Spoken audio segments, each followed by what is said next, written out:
Welcome back, everyone. We've got a new game today. This is the first time, actually, my first time DMing this system. I played in the play by post, but we are jumping into Mask. So I've got the book with me. Unfortunately, it does not stand up well on its own. So we still got our game of the month, Savage Worlds, up there.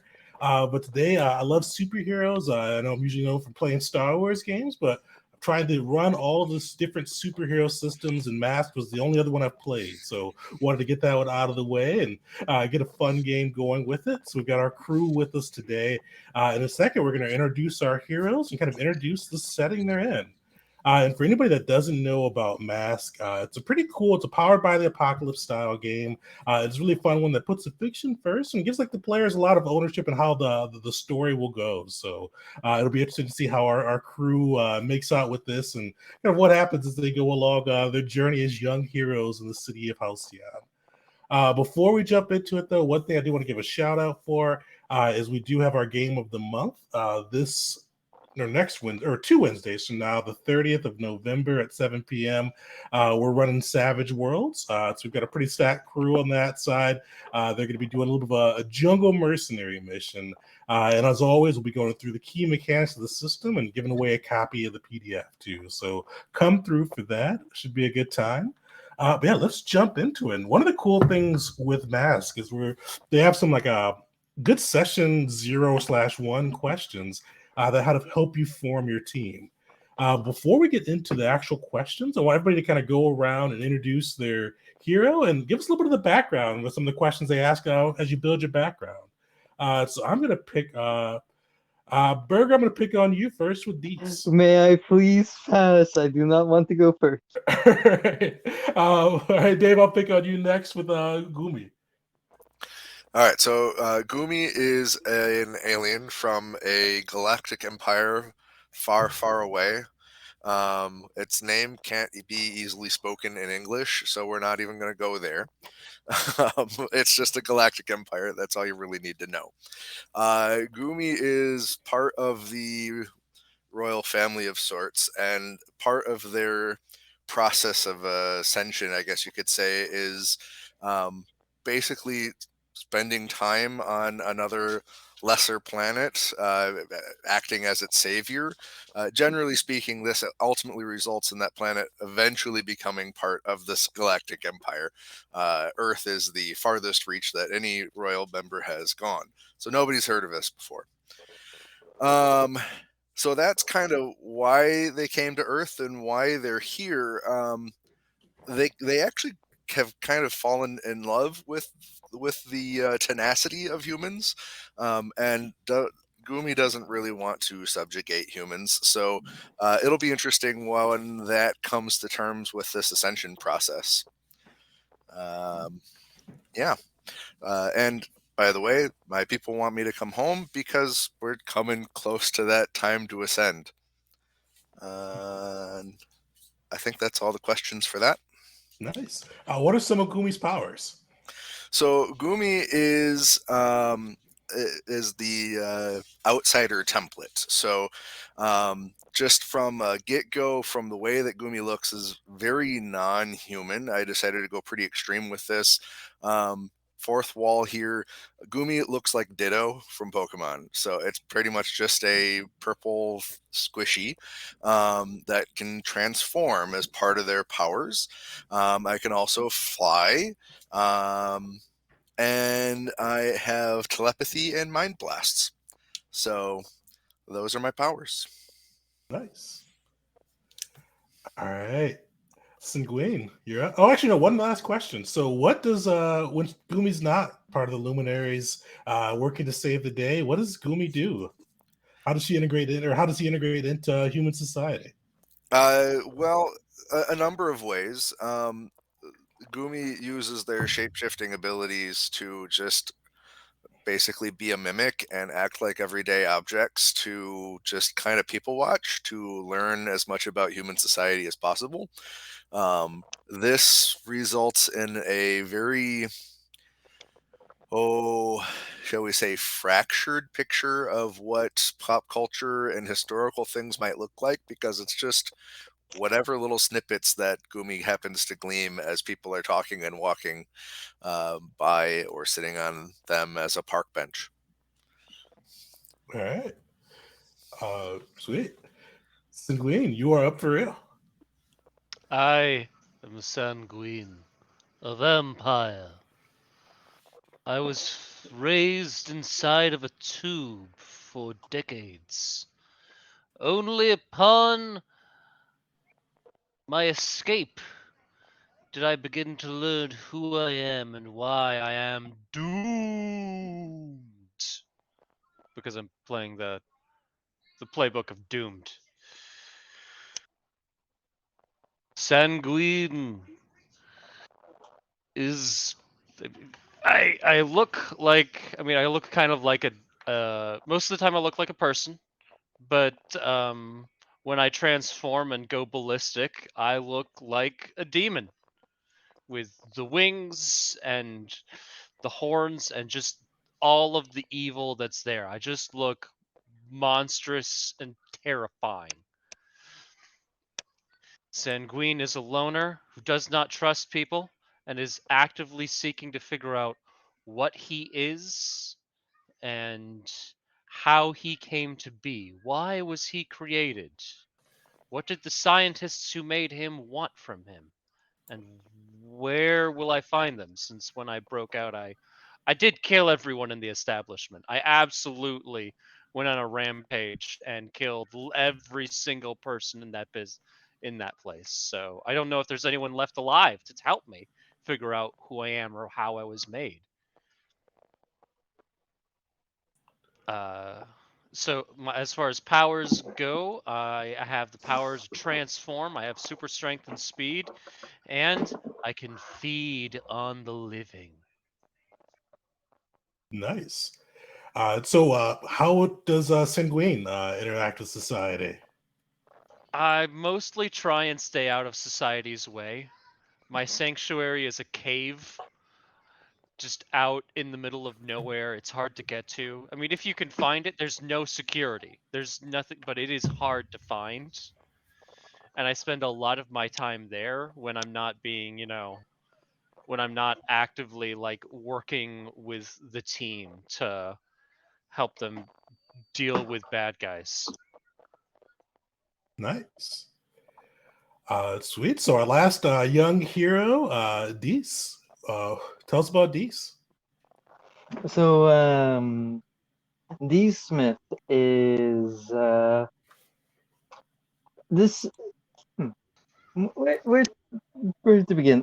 Quickly, could you remind me what were the because I know the answers. I've been thinking them for a while, but I can't look at them right now because if I click off here, it logs me off of the call. Oh, What were definitely. the exact questions for the So transform? for the transform, you've got who you were before, when did you change, what caused it, who outside of the team is helping you understand your new form, and why don't you just hide yourself away, and who do you care, and why do you care about the team? Gun. So who he was before? He was D. Smith, just a regular, average kid about 3 years back. He did what he did, and usually that's goofing off, pranking people. He's kind of an anxious guy. However,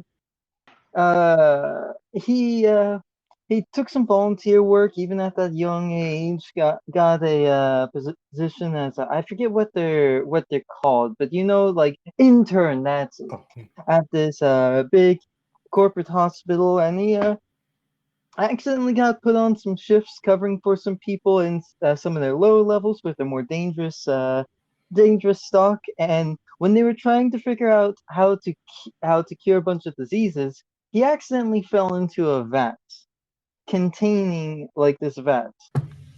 And he very quickly was contaminated, and now he has every disease known to man plus some. This has affected him greatly, and he has what is known as the Three Stooges effect, where all the diseases are fighting to kill him at the same time and kind of get stuck in each other's way. And now at this point, they kind of the people at that kind of hospice work kind of scratch their heads at the fact he is incredibly durable, borderline immortal now. He doesn't like it though because now with transmuting flesh, his flesh shifts around. He gets sores and pustulent bubbles and pimples, and like it's his flesh doesn't look right anymore, and he's very large. He's swollen. He's not in pain. He's not in pain, but he looks like he's in a lot of pain. And it's this constant shifting. And on top of that, he may or may not be contagious. And he's horrified at the idea of, oh God, oh no, what if I hit this guy, am I going to give him halitosis or tuberculosis? He's so scared of that. And for the last 3 years, he's been working with this hospital. They get samples from him to try and help and make more like cures for diseases and such, and vaccines and whatnot. But he wants to kind of get out there more in the world, and he's not allowed to do a lot of volunteer work. He can't go down to the soup kitchen because the risk that would impose. However, he can be a superhero, and he wants to be a superhero. And the team he's been put on, he for him, he kind of sees like, oh, they get it because they got that kind of same shape shifting power. The one difference is they can look normal. Like these cannot look normal. Like his costume is legitimately a chainmail Aventail, a black shirt, an apron, khaki jeans, dark boots, and a plague doctor mask. I don't think I mentioned the bike helmet. He's got a bike helmet on too. That's all. Like he got it for cheap. And he's ready to do some good for the world, but he's also very terrified that he's gonna mess things up. And whenever he's not doing that, he's back at the hospital working as much as he can to help the people there. And they also try and treat him, but they can't really do too much because that Three Stooges effect. They're afraid if they cure something in him, then it all collapses inwards. Nice. Was the first time I ever heard that was from The Simpsons? Was that from The Simpsons or the Three Stooges come up with it Yes, first? it was. I took that from this. No, this character is inspired by the Mr. Burns. I'm invincible. Oh heavens, no! Step freeze, invincible. I'm glad I got because The Simpsons is the first time I ever heard it. I'm like, I wasn't sure if it was a meme or something before that, but I'm glad I got that. So that's the crew. So we got a very kind of like outsider, kind of a like almost like kind of the people on the outskirts of society feel.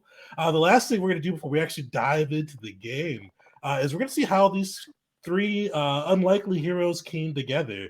They're currently serving on the Luminaries under the kind of the direction of one of the noted or valiant heroes of Halcyon City, the Emerald Nova. But we're going to figure out how they came together before all that took place. So we could either go in order, or if whoever wants to go first with their book's question can take a shot at it.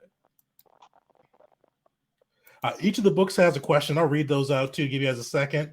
The Outsider. When our team first came together, we didn't trust each other at first, but that changed. How and why? The Doomed. When our team first came together, we paid a high cost for victory. What was it? And then the Transformed. Same thing when our team came together. We drew attention and ire from plenty during the fight. One important person in particular now hates and fears us. Who is it? It said this was a game that the players have a lot of like world-shaping leeway, I'll say. So go at it. I'd actually like to go first and ask, who is on the hero side of things? Who is the Emerald Nova's most bitter rival for like a other hero? Oh, like it's like a fellow hero. Yeah, we'll Yeah. say the Crimson Eclipse is kind of his most hated rival. I mean, they're both heroes, but they just don't get along.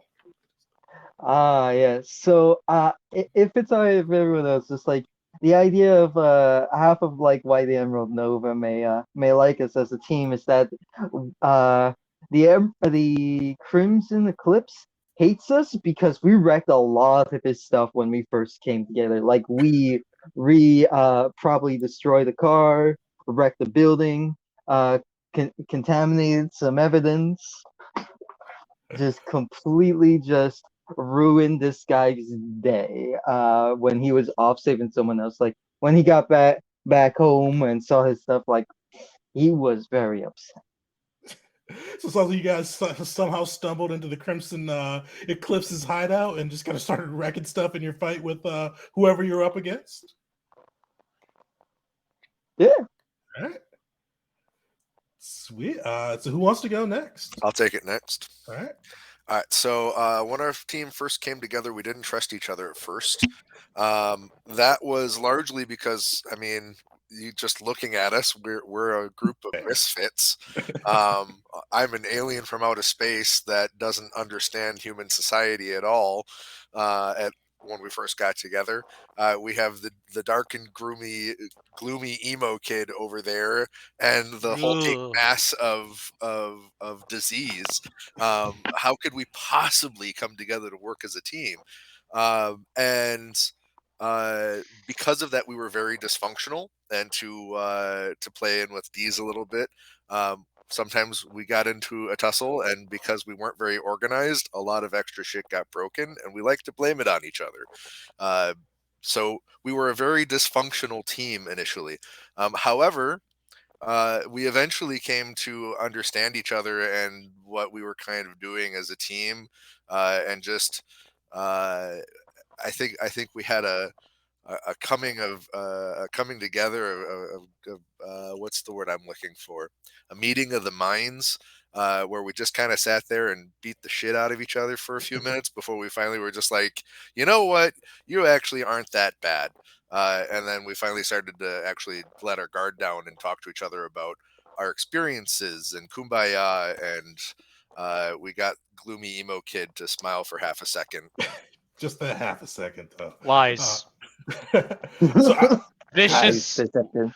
lies. and kind of adding on, if you guys take it or leave it, but it sounds like you may have been fighting, and the Crimson Eclipse may have just like taken you guys into his base, kind of captured you guys to stop the fight from the outside. You guys get loose and started fighting in his base again until you had your kumbaya moment in the wreckage of the Crimson Eclipse's secret. What would be a moon base? Moon? Yo, I love that. I love all this. It's just shaped like a moon. It's I not. say it's low, but he doesn't have that type of budget. He's not Bruce Wayne. It's just It's a low budget moon base. Really more of an asteroid. Sweet. So last but not least, Sanguine. When our first team came together, we paid a high cost for victory. What was that cost? And I believe that cost was, you may notice there are 3 of us, but there were supposed to be 4. When the team came together, they came and assaulted the science facility of which I was in. And then that disturbance, I broke free of my tube. They found and followed the remains of all of the dead of which I destroyed behind me.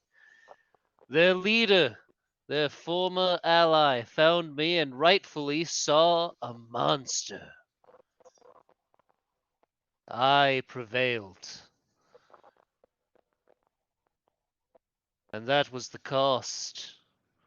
Our 4th hero is no more. All right.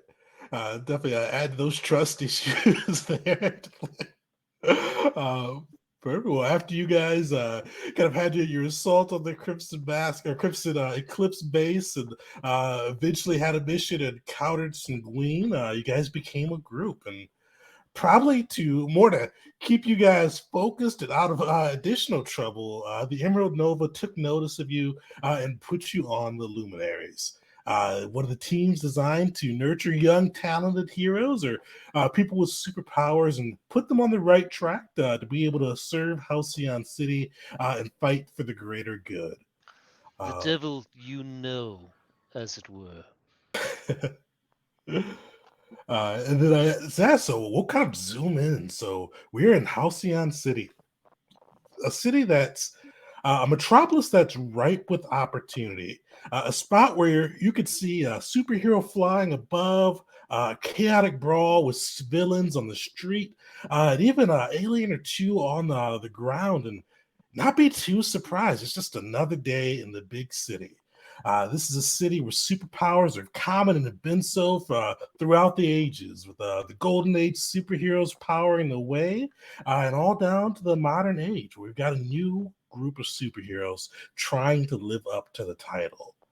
And with our heroes, the band of misfits and outcasts that become the Luminaries under the guidance of the Emerald Nova, you see them amidst a battle. You see the city streets of Halcyon kind of littered with debris, fires smoking, and you see one of the crews, one of the core gangs that have been known to disturb the peace in the city, just causing havoc, the Debilitators.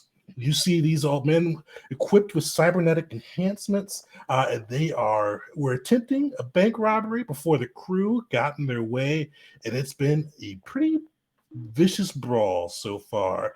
You see, there's five of them, and some of them are trying to escape with the money. Some are kind of engaged directly with you guys, trying to prevent the chase, and others are just causing havoc on the streets.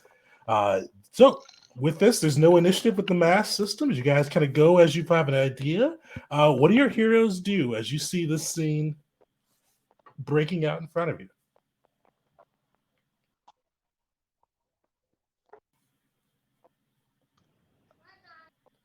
I engage a threat directly. So with the mask, one of the fun things with is kind of like describing kind of how your hero goes about it, and then we can kind of bring one of the moves in. So if you want to say, I gotta sink my fangs into his flesh, trying to pull him away from his objective, you can go that way, and they kind of bring like the other way, we kind of bring the mechanics into the back end.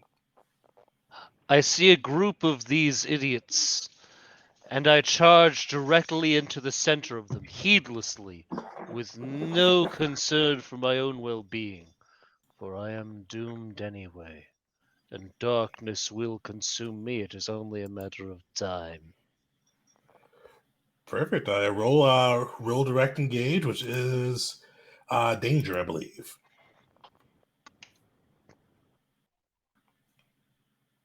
Did that do anything? I clicked on an icon. It doesn't look like you rolled.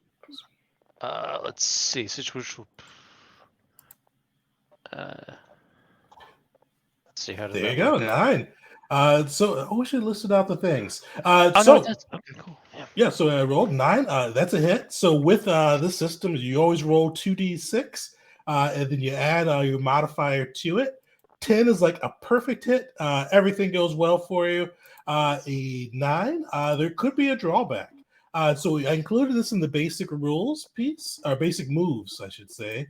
But you get to pick one of these items. So you can choose to resist or avoid their blows, take something from them, create an opportunity from your allies, or impress, surprise, or frighten your opposition.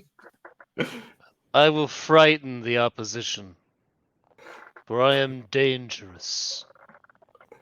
Perfect.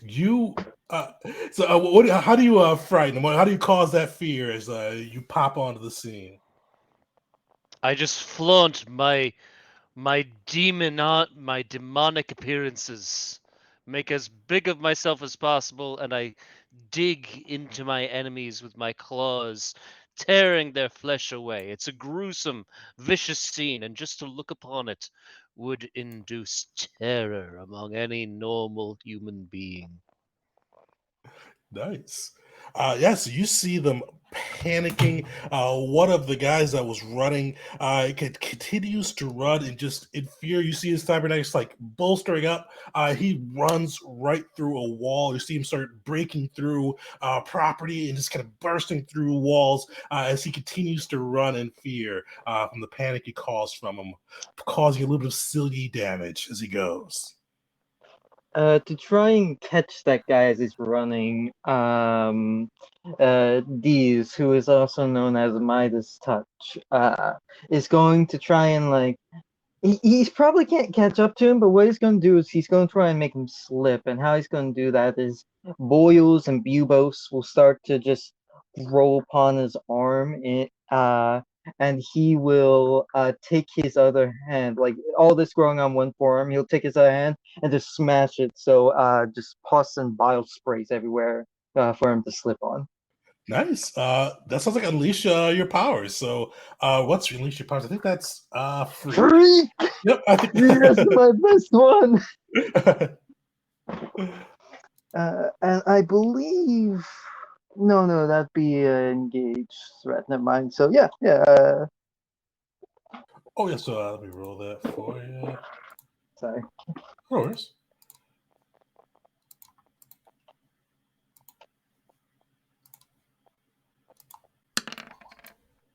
Nice. You guys are starting off rolling pretty hot.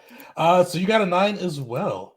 Let me pull up the thing. I forgot what freak does. Let Yes, me use- dead average. You actually rolled me on that one, but Oh, my freak is 2. I don't know what Midas's is, but is yours 3? -3. So Yeah. you get a perfect 10. So with that, yeah. So how does that look as you? Because this is going to go a little better than you expect. How does that look as you kind of extend those boils to the guy? What happens to him? You definitely stop him, but kind of give me a look at how that all takes place. He starts to like sputter as he's running, and he starts to slip, and he goes back first down as he's still like he has the momentum, and he just slides through this, and he's covered in this pestilence. And as he's going, just like covered, he is just stopped in place. Is there something I can add onto that with the perfect 10, or is it just that he stopped? Oh no, he's down for the count. So however Oh, in you, that case, yeah. the pus and pestilence will then quickly harden in the air and turn to crust that locks him down on the ground. Completely accidental, but Midas touch will take it, and you see him do like a little fist pump in the air silently. Nice. You see him kind of down, and you see 4 of the remaining goons left. Gumi, what's the royal heir doing? So Gumi is not a very strong combatant. So the best thing Gumi can do right now is stop people from doing damage by pulling attention to themselves. So Gumi is going to use their transformative powers to basically make themselves look like a giant face and sticking out their tongue, blowing a raspberry at somebody like, "Bleh, come and get me," that sort of thing, which would fall under provoke, which Perfect. is a superior. Mhm. And that's also a 9. All right. You guys are solid today. I'm liking this roller today. Sweet. So you pull out giant size. You start kind of blowing raspberries at the other crew. You see 2 of them kind of turn towards you. You kind of punch in their hands. You see the cybernetics flexing, and one of them is going to try to throw a punch at you. Roll. Take a blow. All right. So let's see here. Take a blow. I'm not seeing which one I roll for that one. Take a powerful blow. Take a powerful blow. Yeah.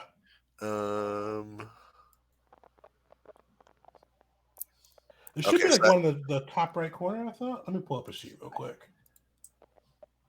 Oh, yeah, I do see. The very top, you can just roll, take a powerful blow. Oh yeah, it's conditions. Upper right. It's conditions by the conditions. Oh, there it is. Yep. Okay. Yeah, I forgot it's in small parentheses for that. Yep. I also had the basic moves thing in front of that part of my sheet because I didn't have any conditions yet. All right. 7. 7, sweet.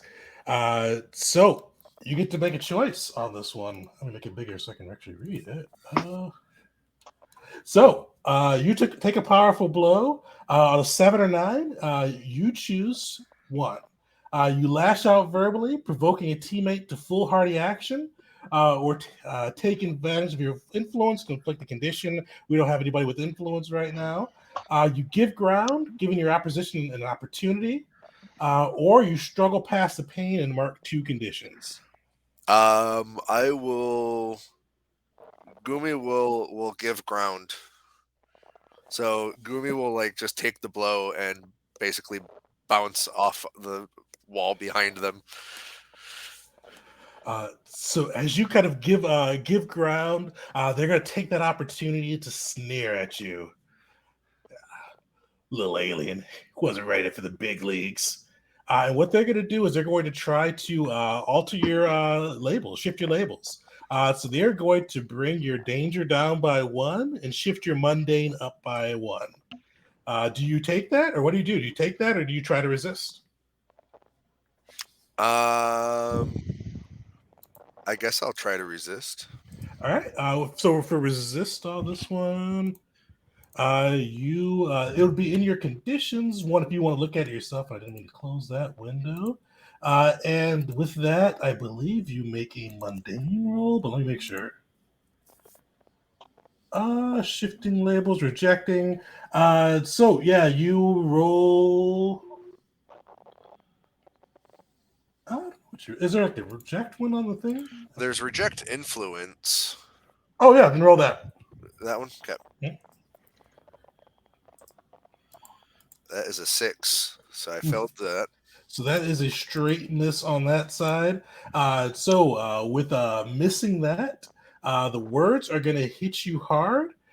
So you're going to mark a condition. You can choose your choice. Are you angry after hearing that? Are you insecure?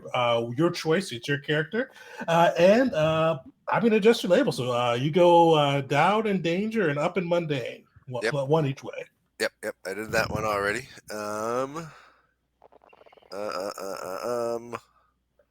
Let's go with angry. All right. Perfect. So you guys see all this happen. There's 4 of them left on the ground. What do you all do this time?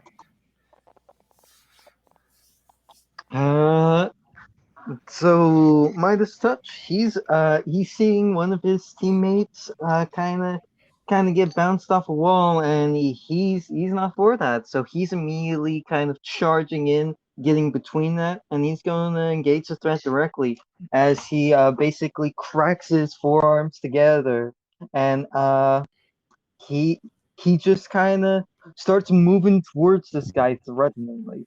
And for his actual kind of attack, he just, like his token, he takes his arms up, makes it wide, and he's going in for a hug. The most terrifying thing of all. If I saw a big guy in a plague mask, try to give me a hug, I'd be terrified too. Do you see those arms? Roll some danger. If the embodiment of plague ever tried to hug me, yeah, I would not react positively. I got myself a +2 to danger. However, for one of my powers or moves, I can I believe I can attempt to frighten when I engage in danger. When I try to engage a threat.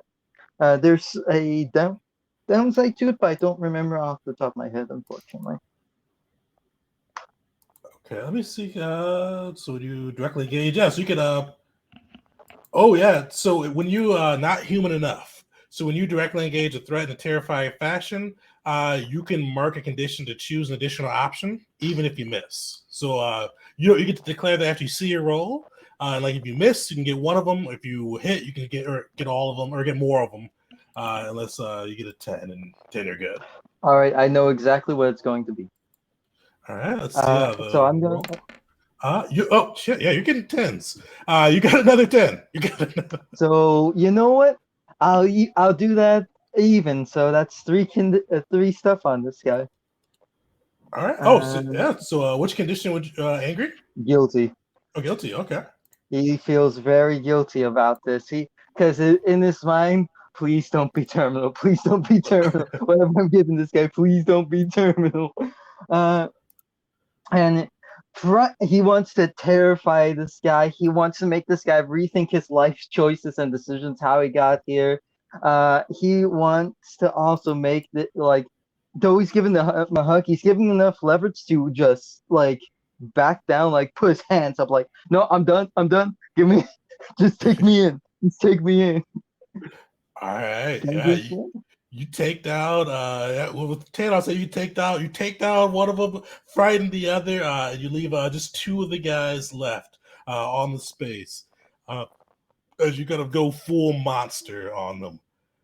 Sanguine, Gumi, who's next, and what are you guys thinking? Do any of these people look like the head honcho, the big danger, the one in charge? These guys all kind of look. Actually, one of the things you notice with this too, these guys all look the same. Okay, I would like to grab the nearest one, lift him up into the air towards my face, and scream at him with our noses no more than an inch apart. Who is your leader? Where can I find him?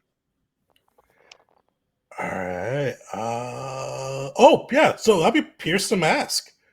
So Okay, roll. What's pierce the mask again? I think that's It's mundane. mundane, which Yeah. I have no ranks in. So let's see how that goes. All right. I see with pierce the mask. If you succeed, you're able to ask questions like that. I don't think that's a positive number. Unfortunately not. So you see the cyborg looks at you with just kind of a stoic, blank expression, and then just lashes out at you with the cybernetic implants. Take a blow. Roll. Take a powerful blow for me.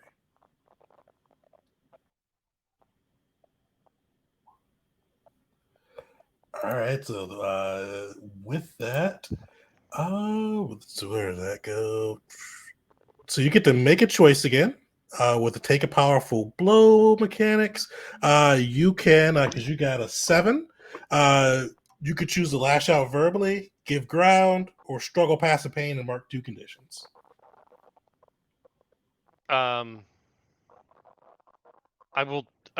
just yell at them again angrily.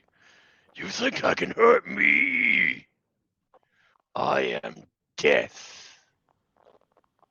So so with those ones, so you'd have to choose one of the options on that side. So you could lash out at one of your teammates if you wanted to yell. Oh. I have to lash out at a teammate.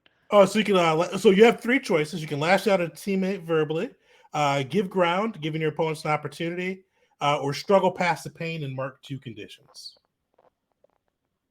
So like I'll give ground. You could yell out like that, and then that would cause myself or Midas to like leap into action head first without thinking about it, sort of thing.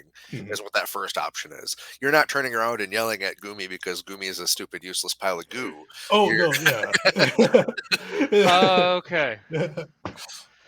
Okay. Then I'll do that. Someone with conversational skills tell this dimwit what we need answers.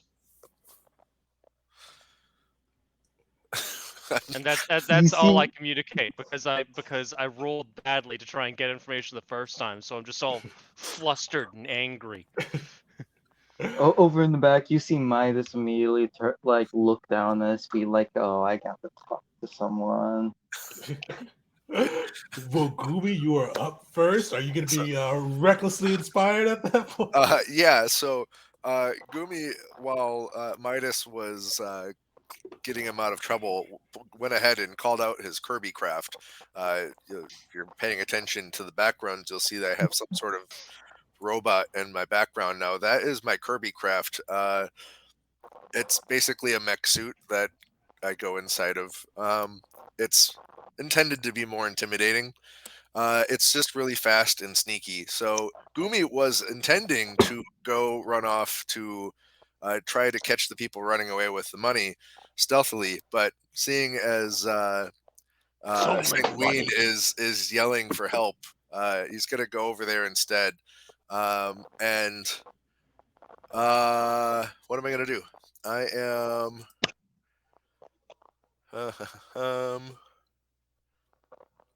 I am going to. I'm going to try to comfort Sanguine, recklessly running over there without going into stealth mode as I originally intended to, and be like, "Hey, Sanguine, it's okay, buddy. You got this. You'll get it. You'll do better next time." Fuck you. And- That's not what I asked. Roll mundane. That's a 7. Sweet. With this one, there's not a drawback on it, so they get to on a hit. They mark potential and clear a condition or shift labels if they open up to you. So, Seguin, Judging by the fuck you, they didn't open up to it.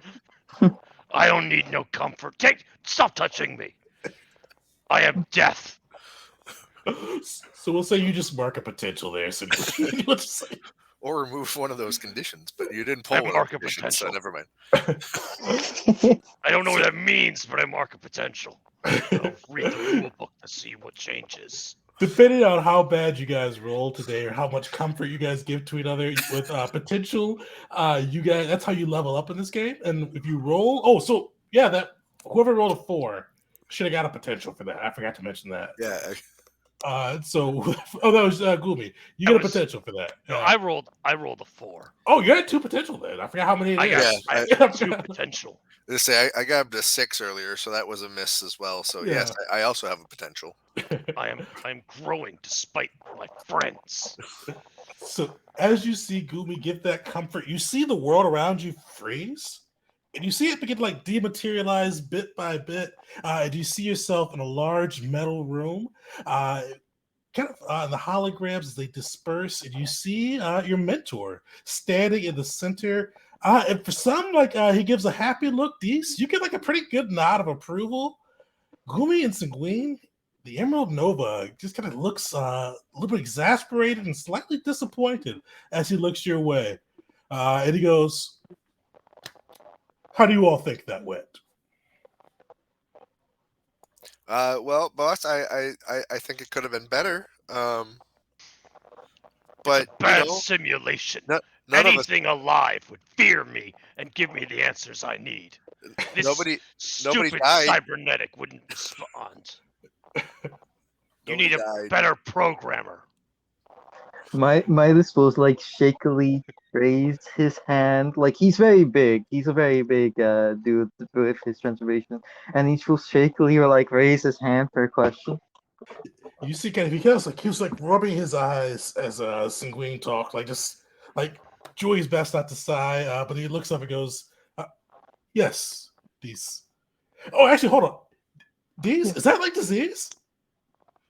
Is that what you Oh my god, that's so much more clever than I thought of. Oh my god! Oh. I take no credit. That is amazing. That is actually Doing great. it wrong. You take all of the credit. You are brilliant. You are a wordsmith. No, I had a joke for like if someone ever questioned his name, but I did not catch that. That's great. That's unintentionally great. Wow. I can't So is that in character? Is that that was just me saying it. Like that sounds like disease. That's but yeah. So he'll look over and go, "Yes, these nuts."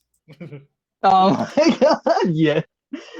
If anyone tries to do that in character, I got a bit, but these will look over and just shakily say, he'll kind of walk over to the group, half swagger with his big form, kind of stand next to him, and he'll say, "Like man, I think they did pretty well. I think they're good. They just need to work together a bit more, man." You handed yourself out there like a hero. You took down the bad guys. You didn't leave openings for them to cause more havoc. You got a passing grade today. What did the thing that I gave the hologram, was it bad? The disease. You can see him look and pull out his phone and type in. It's a hologram. They don't get diseases. Fortunately, we're working with state-of-the-art exemplar tech. It looks like you were able to control it this time. Keep a lid on it, but you were able to come through, save the people without being sloppy. And you see him kind of turn his attention over to Sanguine and Gumi. Silent fist. Oh, actually, hold on before I do that. So, out of game, or end game, I should say, but he is going to shift your labels. So he's going to give you 1+1 superior and 1 down 1 mundane. Do you accept that, or what do you do? To Dees, yeah. Oh, Dees is going to try and stay humble. Okay, yeah. So roll reject for that. So let me put that in.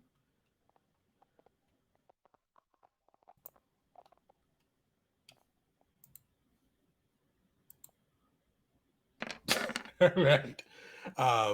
Dees is just killing it today. You got 11 on that, so full Oh hit. my god! So he kind of does the fist bump, but really though they're trying their best. They'll get it. I promise. So you got a 10 plus. So you can clear your guilt. I'll give you the options. You get to pick what you want to do. You can clear condition or mark potential. And so if you can clear condition, or if you mark potential, you immediately try to prove them wrong somehow. You could shift another label up or 1 down by your choice, or you can cancel their influence and take +1 against them. So you get an influence against them, and you have +2, +10 or 10 plus, I should say. You get to pick 2 of them. I get to pick 2 of them. Mhm. I'll take the. You know what? No, even though he controlled it, he still feels guilty over like the stuff he did, because he's still like afraid, like in the actual like true combat, he might mess up.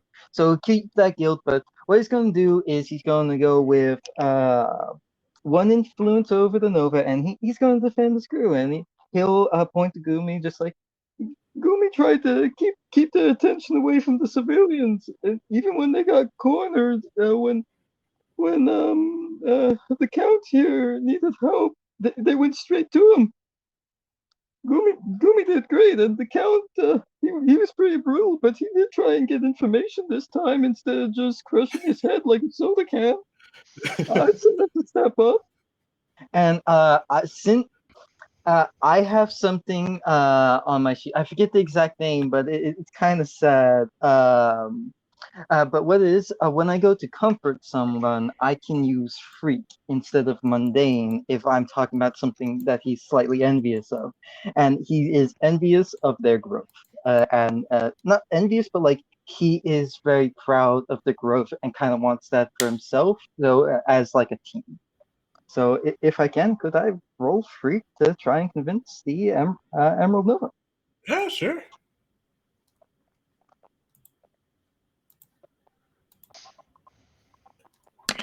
Your dice are just hot today. That's another 10. Yes! If I get to pick another one, could that one also be another influence?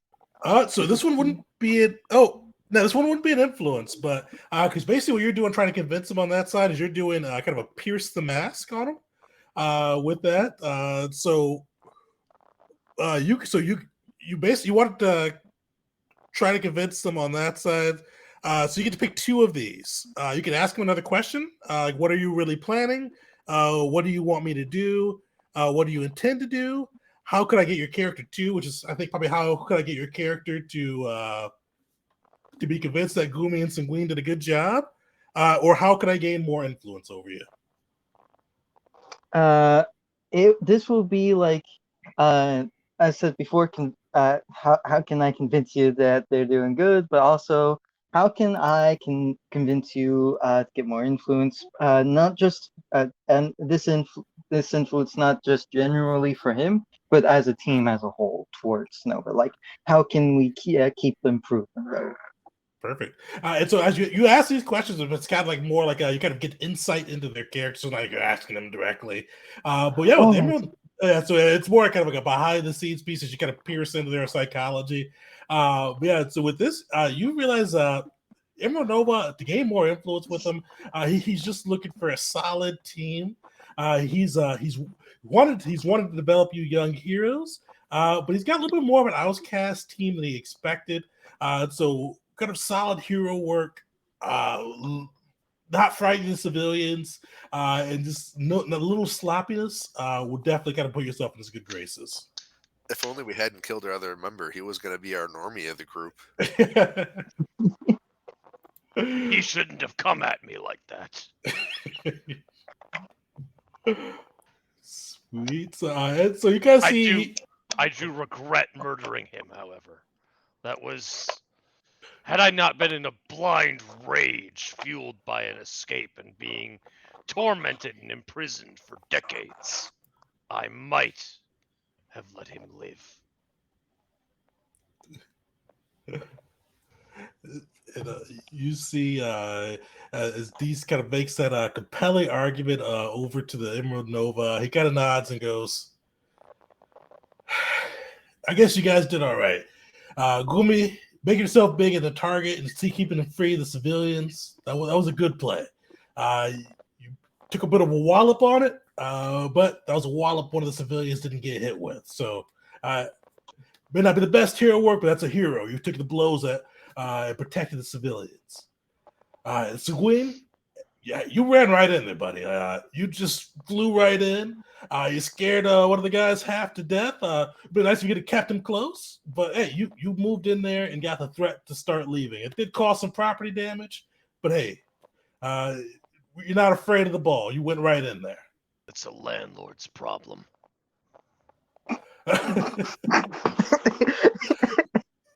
You see, he kind of like he grabs his eyes again and goes, "Yeah,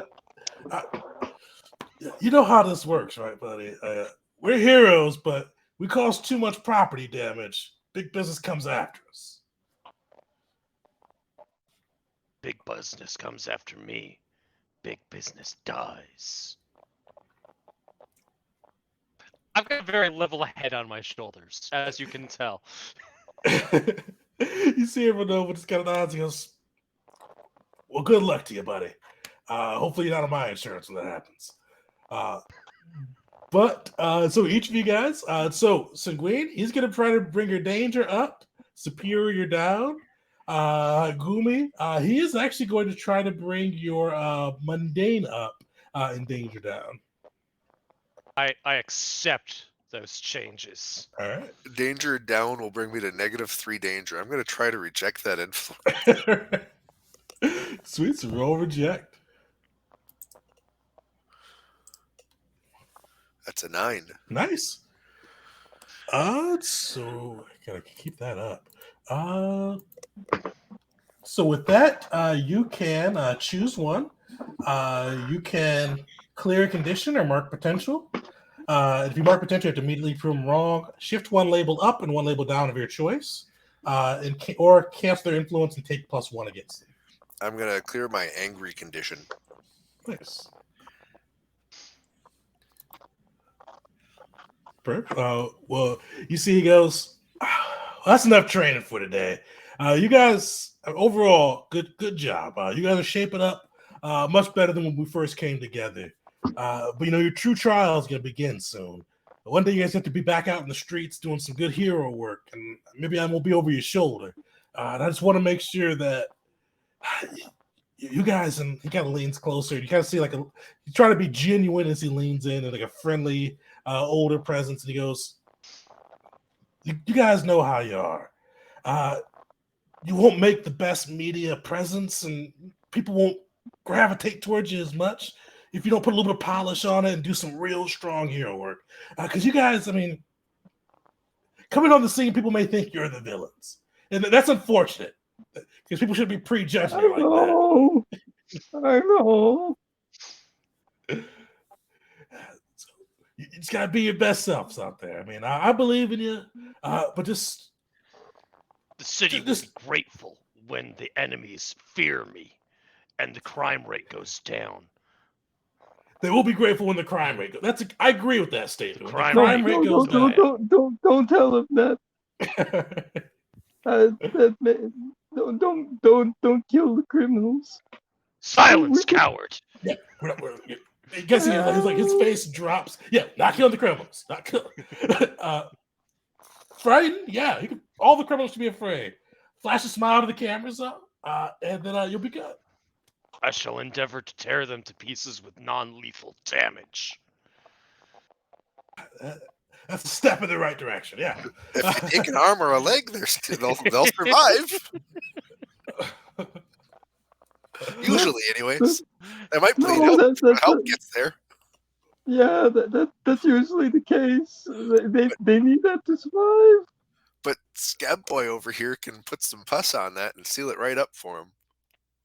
No, I can't. That's so bad. Do you have any idea what that do? What that would do to the body? No.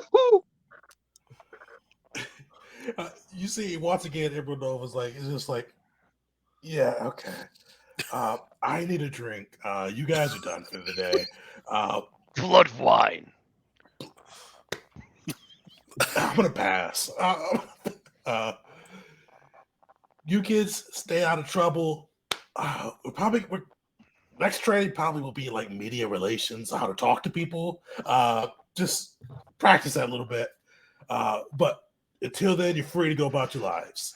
And you see kind of a green fiery glow erupt around him, and he kind of takes off through kind of just blurring through the room towards the door, and you just see him disappear. You guys want to grab a burger? I will have a burger. I was Let me really guess, you want expecting it a rare? rare. I was really. I paused. I'm like, he's gonna say rare. So- He's gonna say rare. Only if I can see the cow before it is cooked. Farm to And table. God help you if you try and give me an impossible burger. I mean, I like them. What's so impossible about a burger? It's made of. They're it's made. not made of. They're meat. made of vegetables and beans. Ooh, neat. It's got mushrooms. They're a coward's burger. Sounds good to me. Like I said. Hey, that's not very nice. I will kill the enemy, and you will speak for me as my public relations. This is how our team shall thrive. By the way, as a purple goo, I don't actually have a mouth to actually speak out loud. Anything that anybody hears from Goomy is actually telepathically broadcasted directly into their brain. So media relations will actually require a translator for Goomy because Goomy can't speak telepathy to a camera. The thing is, I still think they'd put you in front. Like, so you staring at a camera, the reporter asking you questions and answering them. Like, I'm like, oh, that's a good answer, Goomy. That's good. It'll be a game of charades. You're actually. Goomy will just shape into different things to answer the questions. I'm honestly imagining a camera just looking at a reporter saying, sources say, and they just keep saying whatever you feed into them. Count, you are the only one who'd be able to speak to the media. I can't be in front of cameras. They make me really anxious. I don't like speaking in front of large crowds. You know, Midas, I feel like it would be a worthy investment to get you a super suit. You know, something that contains everything inside. I have a bubble back at home. The No. bubble isn't very portable. I mean, All Midas needs is I suppose we could confidence. roll you. Midas's strength comes from his exposure. All he needs is confidence, and to not fear for those who dive that he plagues. Well, actually, I'm kind of going through it with the confidence thing. Because the other day, like, man, this little girl, she pointed to me and said, Mommy, look, that man has cooties. And it bothered me a lot. Show me I this couldn't child. say I didn't. I shall No, set her no. straight for you. No, I don't think you understand. This little girl said, "Mommy, Mommy, Teach them while look they're at young. those cooties." What do I say? You How don't have do I cooties, respond? do you? Offer them No. candy. Yes, I Wait. do. What are cooties? A What even are child's cooties? fear. Cooties are a child's fear. They have no place in this world. So, I mean, wouldn't kids be scared of you? Are you a cootie? Do you I have am no place in this world? terrifying for completely unrelated reasons. So, No. so does everybody have cooties but me? Because I think All of kids this love is me. giving me great existential crisis. Let's go grab our food.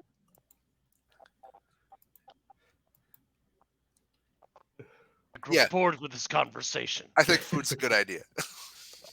Well, perfect. Well, you guys are able to grab some foods and continue your existential conversation about cooties and who has them and where they come from.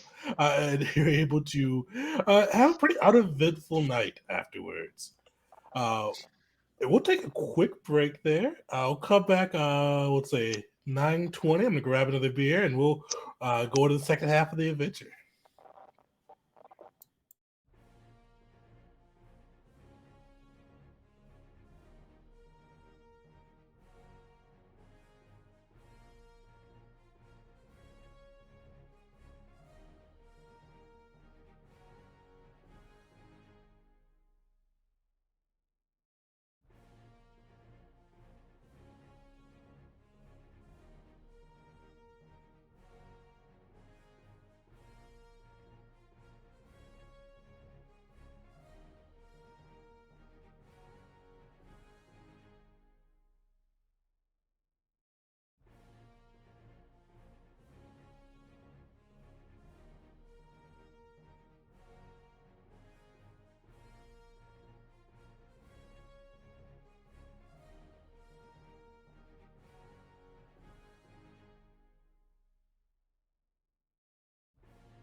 Welcome back, everyone. We're getting into our second half of our mask adventure.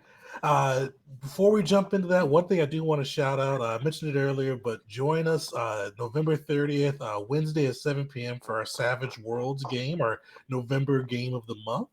We'll be going through the mechanics, going through the system, and it seems like a pretty fun one. The nice part with it, too, this will be, excuse me, probably a couple months down the line, is they actually have a Savage World superhero system too. That's kind of based off the same premises. And I'm trying to play at least all, or at least once play all the superhero systems. So you'll probably see that down the line. Kind of branch out of mutants and masterminds a little bit. So come through, check that out, and you'll also have a chance to win a copy of the PDF. I don't think Sahil is with us today, but she's actually won, I think, 2 or 3 out of the drawings on that side. So maybe have a bit of luck on Sahil, or Sahil will go for her 3rd or 4th win too. So come through for that, and let's dive back into the action. So you guys went out for your burger, and Sanguine probably threatened them to show him a cow at the restaurant, and had an awkward exchange there, but hopefully had some good food and got a good night's rest. As you all wake up in the morning, for those that watch the news, you see on the news. For you guys are young teenagers, so I imagine not watch the news, but you probably see some either Twitter alerts or Snapchats or wherever you may get your news from. You see this kind of this little video playing, and it looks to be in Eastern Europe. And you see kind of fire and smoke and people in hazmat suits. And you found out that a reactor went critical in Eastern Europe. A nuclear reactor went critical. It looks like a lot of the heroes of both Halcyon City and the U.S. Have gone on a humanitarian mission to help support that, evacuates the civilians, and try to contain the radioactivity and stop the supervillain that went. You guys actually, as you kind of wake up and go about your day, you do get a text message coming through from the Emerald Nova that basically says, "Out of the city, dealing with the mess. Just watch the city, stay out of trouble, only intervene if necessary. And P.S. Stay out of trouble." And you see kind of cut off as he the text message ends as he goes about and tries to help that overseas reactor. But you outside of that have a pretty typical day. Up until, and actually before we go to the up until, so Gumi, what would you be going to get up to kind of during the day when you're not risk the rest of the team? What would Gumi be kind of going after? Pretty much what I said before, where like the day-to-day basis is pretty much mimicry. Gumi likes to go to park benches and pretend to be random objects that you would typically find at park benches and interact with people that way. So let's say on this particular day, Gumi spent the night as a park bench and had a homeless person sleeping on him. And when the homeless person got up and left for the day, so did Gumi. Yeah. Sweet. So during your night with the homeless guy using you as a bed, you did hear some conversations through people walking through the park, especially kind of in the earlier morning as it started to get towards people going about their jobs times.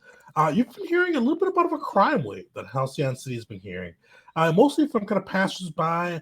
You hear kind of a man in a business suit go talking loudly on a cell phone. That's hard to walk around down these streets nowadays. This crimes are getting ridiculous. Got mugged twice. Luckily, I got it all in my card, so I just canceled the company card and it was cool. You kind of hear him just loudly talking on the cell phone. You hear a woman go, "This is the second person I've gone through. The crime has just been ridiculous. It's been too much. It's been too much. I don't know what the heroes and the cops are doing, but this is just moving out to the suburbs after this." And you just got to hear that message kind of replayed in different ways. Just this weird crime wave that's been going through and kind of plaguing the average citizens of Halcyon.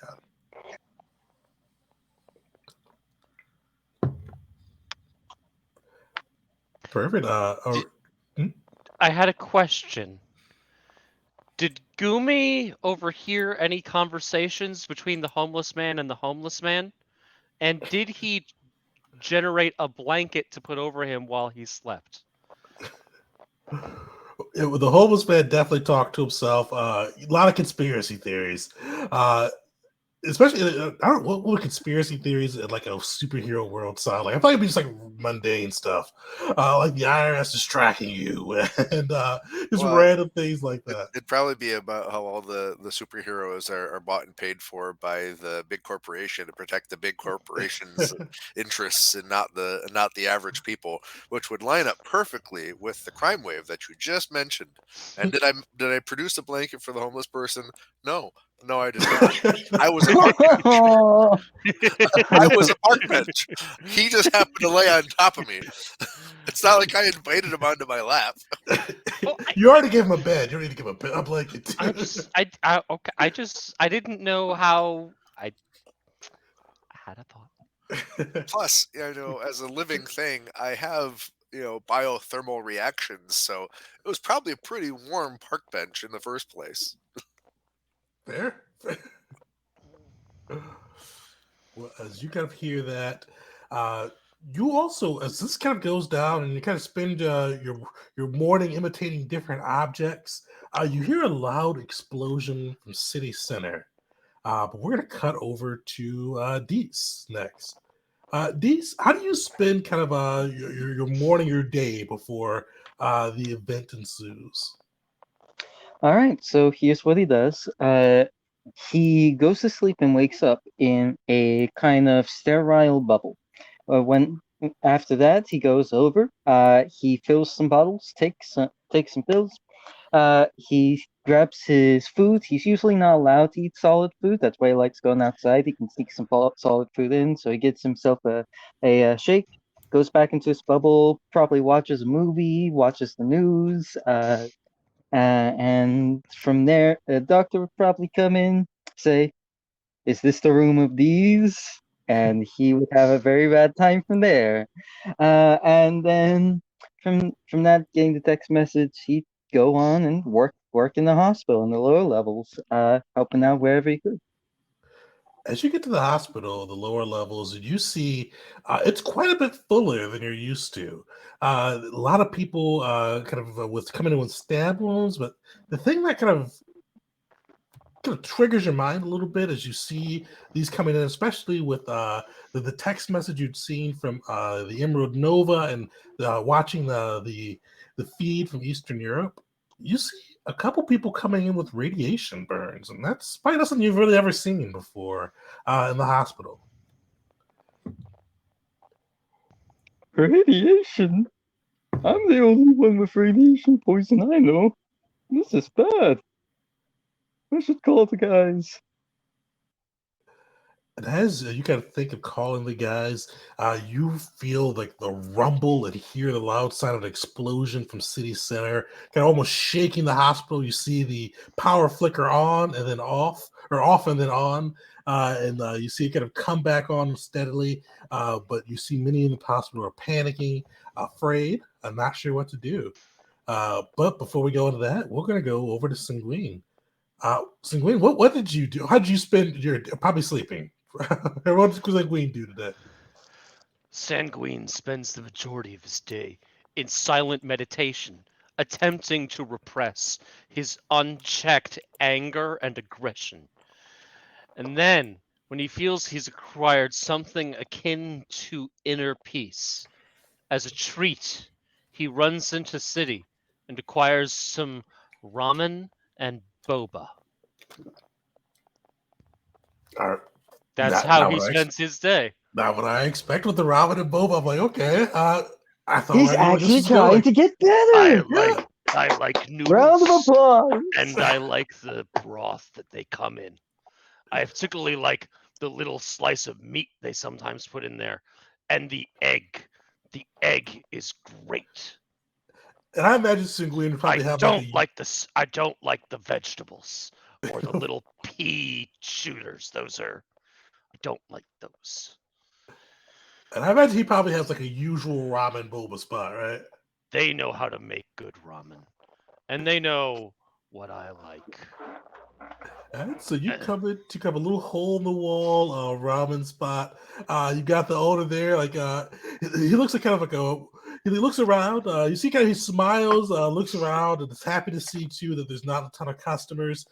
He's got like as soon as you come in, no words necessary. He prepares that ramen bowl for you, just pushes it over, and you don't see any vegetables in sight on the bowl. And I like to think that they have like a waitress who comes by and hands it to me, and she just teases me mercilessly, and it causes anyone else who might be in the restaurant to be like, okay, I'm not worried about this guy. If she can get away with that with him, he's fine. He's not that bad. Yeah, you see the rest of the customers put at ease, and as you're going through, you get to hear a little bit of the conversations from those customers. Speaking about the recent crime wave again, but a couple of them, like you see this one guy, he's like shoveling ramen into his mouth and half talking between like bites, and like ramen is hanging out of his mouth. He goes, I swear, I saw like this big guy who was glowing. He was just walking downtown. I said, hey, he ignored me. All my life, I saw him. Yeah, he went into a sewer and I didn't see him again. It was super weird. You better believe it. I would believe it. Yeah, yeah. Get the bio. He's just like is loudly talking as he shovels in food about this glowing man he saw. I would like to interrogate that man if I can do so before we cut away. Sure. Yeah, he's just shoveling in food. What are you doing? Excuse me, sir. I overheard your talk of a glowing man in the sewers. Where did you sight this being? Yeah, right off 52nd and 3rd. He was just glowing, just walking downtown. We see a lot of weird stuff in Halcyon. He's so shoving, like, well, dude, he's just walking downtown. Kind of rude, though. I said, hey, he didn't say hey back. Yes, that is quite rude, I guess. I am also quite rude. As forgiveness, I pay for your meal. And I would just put like $20 down. I have no idea how much this meal costs, but just put $20 down, and then I leave in search of this glowing man. You see the guys like half chew. Buddy. Oh, you leaving? Well, thanks. Bye. I am a hero. You're my hero today. I got a free lunch. Another bowl of ramen. He says. And as you leave, you do see kind of a big flash of light, and see kind of like a little wave pulse out, and then feel an explosion rocket after it. Just a sound of crashing windows, breaking cement. It's just this loud explosion goes off. You see just this kind of a glowing green aura from the city center. Bert, what kind of go for you? Wait, what do you do as you see that all happen? I must investigate, but I don't have a good investigation skill. I miss things that others see. I will call my team. How does this contraption work? Team! Call team! After some Call stumbling, Sanguinites! Sanguinites. So after some stumbling and the phone finally registers, a group call. You guys all kind of see a group call coming up on your phone. I bet it's oddly a video call that he somehow initiated. And actually, what do you guys answer? Dees and Gumi. Dees would not be in costume. He's in like actual like his uniform for working. He's got that mask on you gotta wear, and he's calling out like, Stanley, I need you to cover for me. There's stuff going down. I gotta do the superhero stuff. Yeah, thanks, man. Hey, fellas, Sanguinites, what's popping? Dees goes along with her. There is danger. You must join me at these coordinates. Phone, send coordinates. Send location. No, it doesn't work. Siri! Oh, it actually works. I need Yes. someone who can see the situation. I do not understand what I see. I mercilessly attack my enemies. You got a noodle Gumi, there. are you on this call? Gumi's, not able to communicate through technology as a, telepathic being. So I think I said this when we weren't on air. Gumi's only sound that they make is their name, Gumi, from their body like changing shape and moving around. So that's what you hear in response to the question of "Are you on the call?" is Gumi. You don't have the ability to like text us and have writing appear? Not on a Or- video call. Okie dokie then. Don't go. Gumi, respond! Gumi. Where's your voice in my head? Gumi. No, it's proximity. They said they're coming. We're gonna have to do this without him. No, he said he's coming. He's go- I see him, but I don't. I Gumi ends call. It's go- Puts on the End Kirby scene. Craft. Puts on his Kirby Craft suit, which is super fast, and runs to the coordinates. These is going to get suited up as Midas Touch and walk out the door, look triumphant, and then start jogging. Perfect. When you guys arrive at the coordinates Seguin provided, and Seguin, as you kind of wait for your compatriots to get there, you just kind of feel like you see waves of energy kind of pulsing out from the city center. Still a ways away from you, but you just kind of see like they're not explosions this time, but they're just kind of little glowing green waves kind of just riding through and kind of moving through the city. And you do like you're undead, but you still feel like a little like queasy. I Not don't know what that is, but I bet it tastes delicious. I shall consume that and take it as my own. Do not eat the danger noodles. You don't tell me what not to eat. Everyone's always telling me what not to eat. Don't eat people. Don't eat bad guys. Don't eat dogs. What am I supposed to eat? This cooked meat? After your compatriots arrive, you do see those kind of glowing green burst. They first you kind of see one big, large burst goes through, but as it expands out and kind of passes by and through you, you don't feel any pain. You kind of feel the queasiness for a second intensify and then decrease. But you see this glowing green orb just stay in place as it surrounded a good chunk of the downtown city of Halcyon. As it gets Queasiness, you say? queasiness, yeah. How does that affect yeah. these? How does that- These has already got all diseases known to man plus some.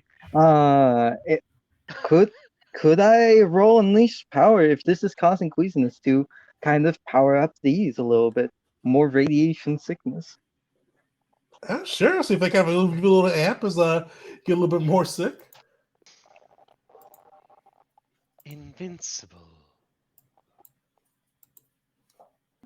Oh, that's freak.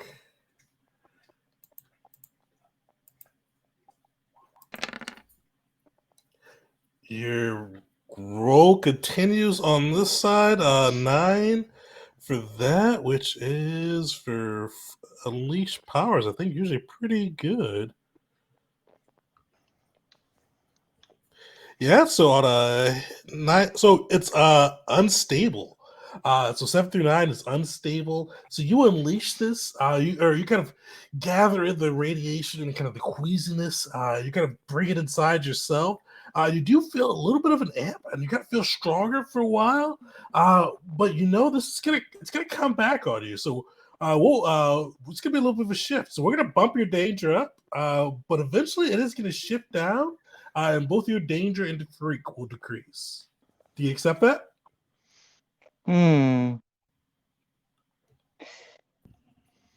For now, yeah, I wouldn't. nah, that is right because it wouldn't decrease my danger back down to 2. It decreased it to 1, correct? It would decrease it down to 1. Yeah, in that case, gonna try and resist that right there. All right.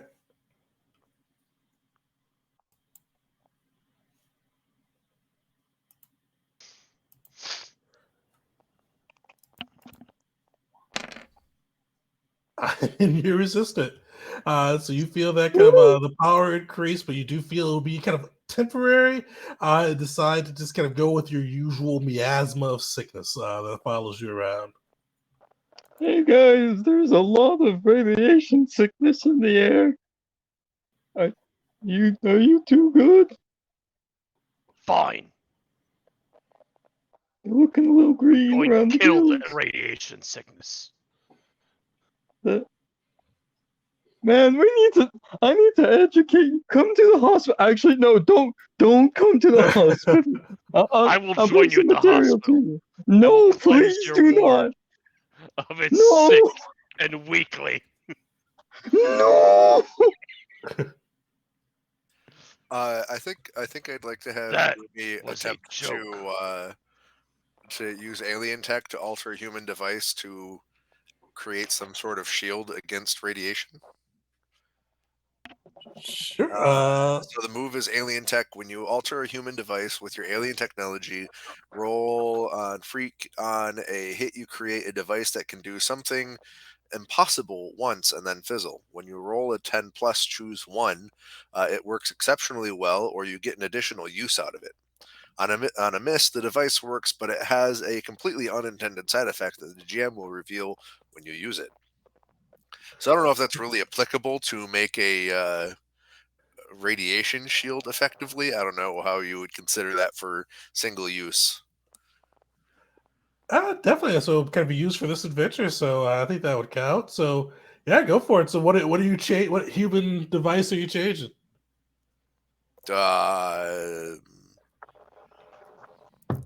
A cell phone, because it has the ability to transmit signals. Perfect. Rolls free. 10. Nice. So what does that give you? So you can either make it use another time, which probably won't apply, or you can do what else with it? It says it works exceptionally well, or you get an additional use out of it. And I guess I don't know exactly how you would consider exceptionally well, but I would call it a larger radius. Shields a bigger area. Perfect. Well, what I'll do is I'll give you guys each a +1 modifier you can add to whatever your rules that eventually deal with radiation. So you can add that once. That cover over the next oncoming events.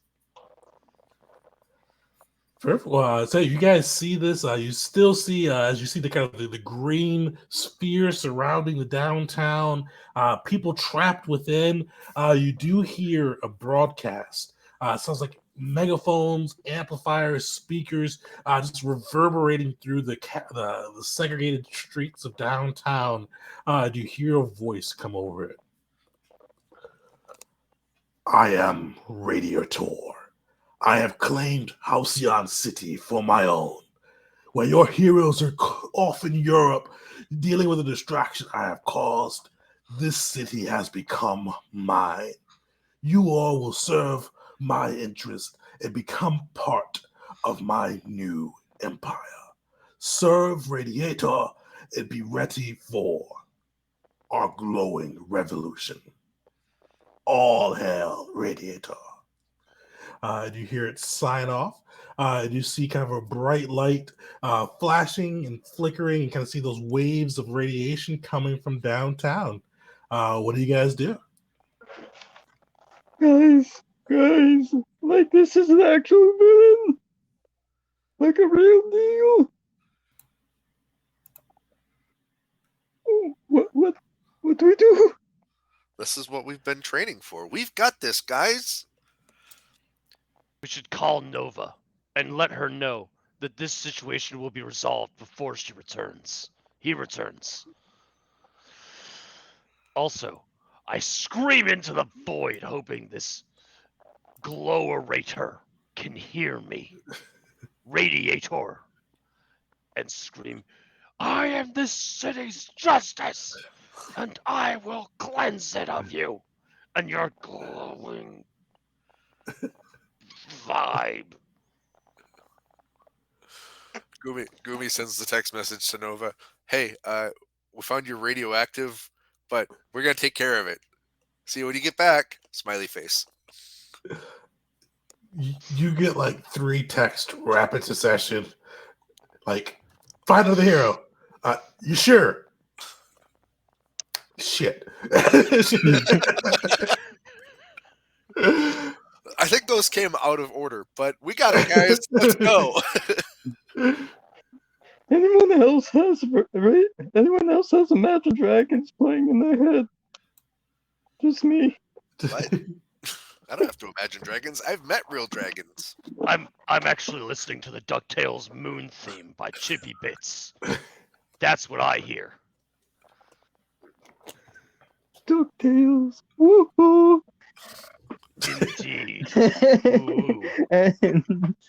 and I assume we start making our way downtown.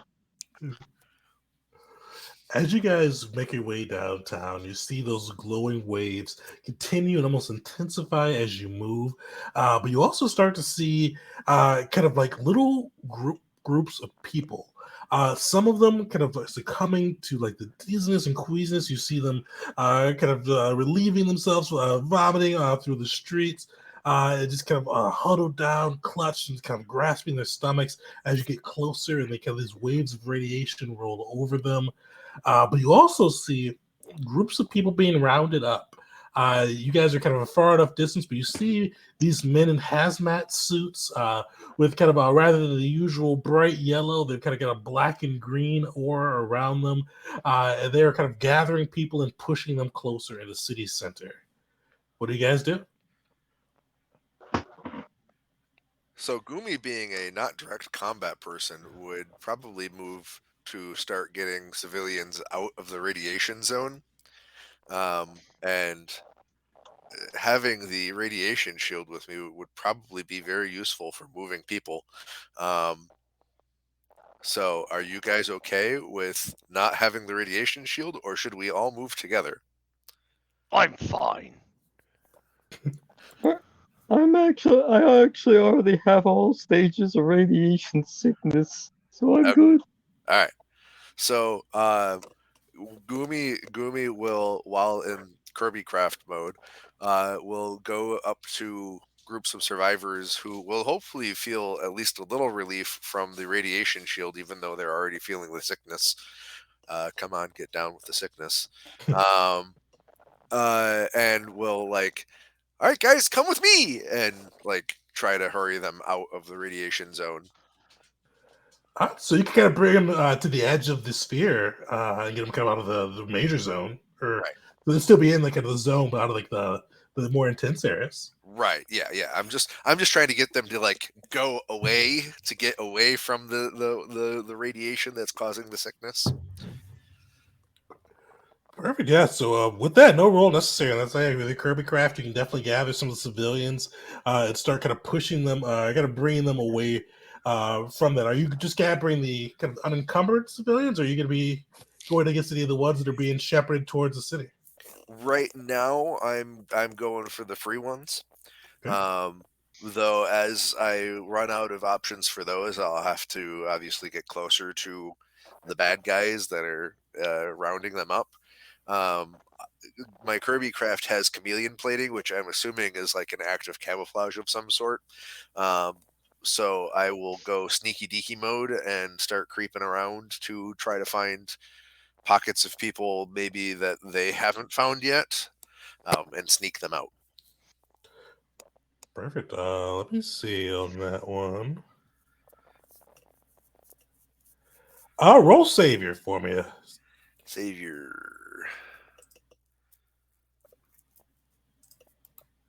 That's a miss. So you have good luck as you kind of go through and gather some of the people that may kind of on the outskirts and just kind of away from the groups. But you do on that side. So you straight failed. Uh, They say I have my +1, but you oh said yeah, you do. Do you want to use related it? to radiation, so I wasn't sure if that would count or not. Yeah, so you definitely. So you can use that +1 on this one if you want to. Sure, that'll make it a 7, so it's not a complete failure. Perfect. Yeah, so you are able to kind of get in and gather some of them away on a 7 and 9. It's going to cost you. You expose yourself to danger, escalate the situation, but you are able to successfully kind of move a good chunk of those groups away. So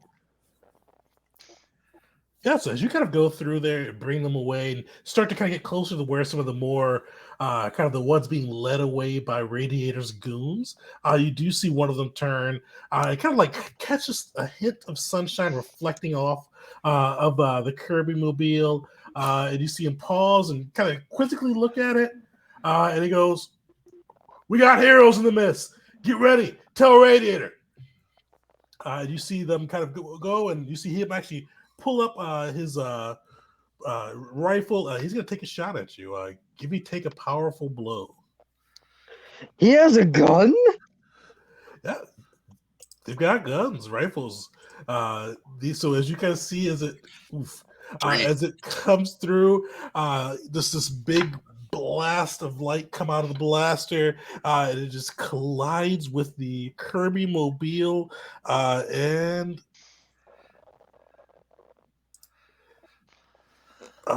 so what happens? All that. So you got the choices on this side. You must choose to remove yourself from the situation, flee, pass out, etc. You lose control of yourself or your powers in a terrible way. What are you thinking?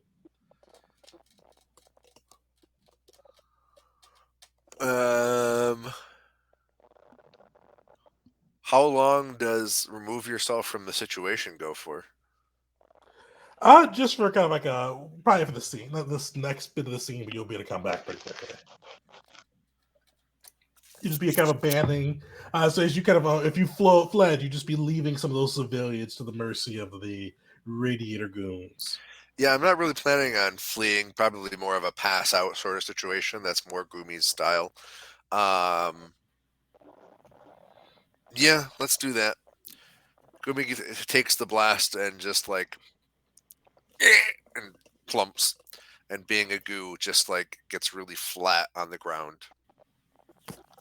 like a puddle. Oh, jeez, oh god! Oh, he just got shot him? shot! I will engage that man who shot him. I shall you charge He just him, got shot! tear his gun Oh, away from him, and scream into his face to tell Radiator to come here so I can end this quickly. Oh, and actually, I just realized I read this wrong. So low is good on take a powerful blow. High is bad. So on a miss, which that would be a miss, you stand strong. So that was my bad. Yeah. So that's one of the ones which reversed where high is bad on it. So you're actually good. Just a prank. Yeah, Gumi like uses the gooey flowy bit of themselves and like makes a small hole that the blast goes through, and then just flattens out like a pancake to act as if they got hit. They're playing possum. Purple was Gumi is playing possum, Deece and Sanguine. What are you all doing? Because Gumi left to go help the civilians. How did you guys approach this issue as you see civilians being led away by armed Radiator goons and a Radiator probably in the center of the city, kind of making these waves of radiation? So there's a single device causing the radiation. You don't know if it's a device or Radiator himself or something completely entirely different. Whatever the center of it is, I charge at recklessly and at full speed, flying because I'm transforming. I'm wings out, charging, flying, and whatever it is, like, and I'm probably screaming as I do this. Bring out your radiator so I can end this quickly. Alright. Hold on, I'll be right back. My dog is barking. I will be right back. Challenging the big bad right out of the gate. It's. I mean, I don't know fear. I don't know fear, and I am doomed eventually anyway as part of my character class. So, Bold. charging the enemy at the very center, like, if it goes badly, I could always run. But like, and it might not be the big bad. It might just be like a device that's creating this aura. And if it is, then maybe I can destroy it and draw the big bad out. Sweet. That's the stupid that I'm thinking. Would you add anything onto it, or what did I miss? No, Burger was just saying that, it's I'm charging the big bad initially, and I'm like, I don't know if it's a big bad. I don't know exactly what it is. It might just be like a device or something that's generating this. And if it's a device, I can just break it and draw the big bad out, if they're even nearby. But, there's this thing that's hurting people. And, Gumi's trying to get them safe and away from the situation, but I want to end the problem. Perfect. Well, you fly into it. You kind of, as you get closer to city center, as you recklessly charge forward with no abandon, you get closer and you see kind of just what usually be is kind of the pristine city streets of Halcyon.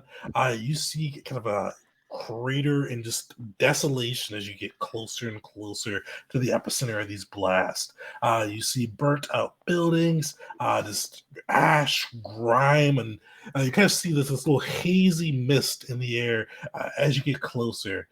Fortunately, Gumi's little shield is able to help out as you make your way in. But when you get near, you see this big glowing man. He's got kind of just huge, like he's got a pretty what would normally be muscular aesthetic, but he is purely glowing, almost looks like pure energy that has this greenish hue to it. He's standing there, and you kind of see these waves of energy kind of bursting out from him, spreading across the city, and you see that he is surrounded as well with these men in green and black hazmat suits. And you see he takes a look at you, but you're probably gonna be directly engaged in the threat. What does Sanguine do as he sees all of this goes down? Goons upon goons, the big bad, all on your lonesome. I mean, if there's like a group of them, I don't know how realistic. This is a game about superheroes. So I would charge into that direction, and what I want to do is, like, thematically, I want to charge down and punch the earth to create like a shockwave ground pound and knock everyone on their feet. That's Sweet. like thematically what I'm aiming for. All right. Roll for Freak to unleash your powers. You may not get everybody, but you may get to create a bit of opening there. Okay. God dang it! That's a not great. So you fly in, pound the ground. The shockwave does go out, but you see the goons kind of reach back and kind of still hold their footing. And you see Radiator kind of shift for a bit, but continue kind of releasing these waves of radiation. The goons go. Actually, Radiator is going to look at you and go, "You're just a small pup, ain't you? Coming down here. You couldn't snuff out a light candle with that little pound there. Just go run along and let the grown folks do the business."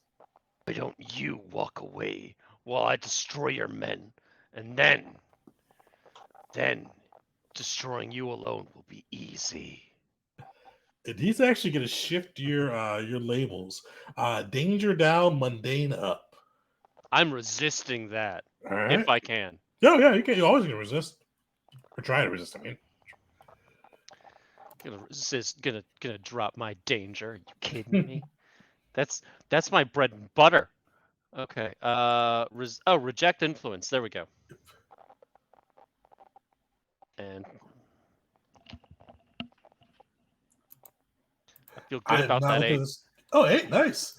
Feel Yeah, good so about that 8. with an 8, you get to choose, essentially hold yourself and tune them out. You get to choose one of these: clear a condition or mark potential by immediately acting to prove them wrong, shift one label up and one label down of your choice, or cancel their influence and take one against them.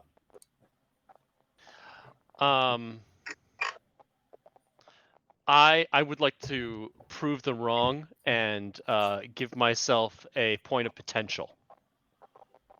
Perfect. Well, what do you do? What type of action do you take to prove them wrong? I'm going to eliminate the small fry. And by that, I'm going to just look at one of the nearby. I'm going to charge at one of the nearby small fry, and I want to use my vitality absorption. Perfect. Give me directly engage a threat. Okay, vitality absorption is actually like one of my abilities, but it's still danger, so it's the same thing. Yep. So with all the powers gonna flow through one of those, either freak, depending on how you're unleash. Nice, that's a hit. So you get a 7 through 9, or you got an 8 on that one. So you can resist or avoid their blows, take something from them, create an opportunity for your allies, impress, surprise, or frighten the opponent. Does frighten apply to the guy I'm swinging at, or can it apply to the big bad? It wouldn't apply to the big bad, but it can apply to the goons as a whole. Okay, I will frighten the goons as a whole. All right. Sweet. So with this side, and also because if you trade, if you don't get below if you get below a 10, you trade blows. So they're gonna try to shoot at you as you go in, but you're definitely gonna be able to frighten them as they're shooting. So give me a take a powerful blow. See if you're able to avoid their shots as you drain the vitality of one of their comrades. I think it's stuck. I keep getting 8s. Solid. I'm not complaining. So on a 7 through 9, because remember this one's the one where high is bad, low is good. So 7 through 9, you get to choose one of these. You lash out verbally, provoke a teammate to foolhardy action. You give ground, your opposition gets an opportunity, or you struggle past the pain and mark 2 conditions. I'll give ground. Ground? Because I kind of feel like I should be trying to give these guys a little. I should be trying to give them a little bit of space. Like I engaged, I have their attention, I've scared one guy. Now I should probably back off just a little bit. Because I am definitely in over my head. Perfect. You back off as they shoot you. You see fear kind of through the face plates of their hazmat suits. You see fear in their eyes as you kind of drain the life of one of their comrades. And rather than directly engage with you again, you see them start to turn their blasters on the civilians. You see rays of electro blasters, radiations kind of start to emerge from their rifles.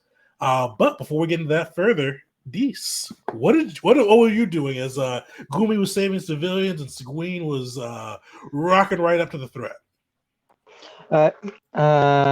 So Midas touch these. He's going to try and take care of this threat to the civilians, the things hurting them, things shooting at them, and he is going to unleash his power by projectile vomiting with the power of like a fire hydrant that just been opened at the goons, trying to knock the weapons out of their hands and to push them back, knock them over, that kind of deal. All right, so you gotta try to stop the blasters before they go. So your choice of either defend or unleash your powers. I'll go with unleash powers for this. All right.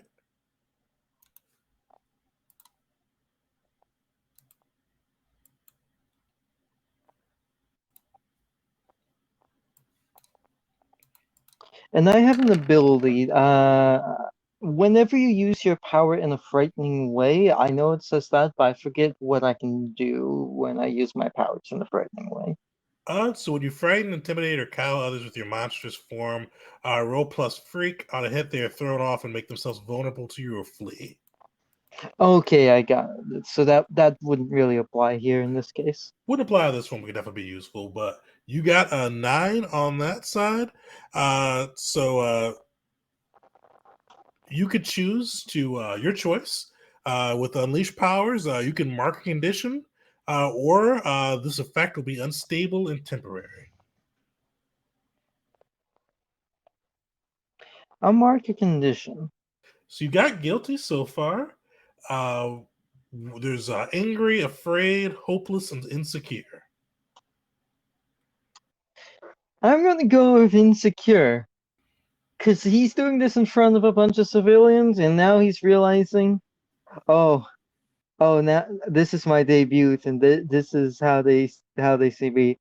Oh, there's this big bad, there's this real villain. I don't measure up as much as I think I do I?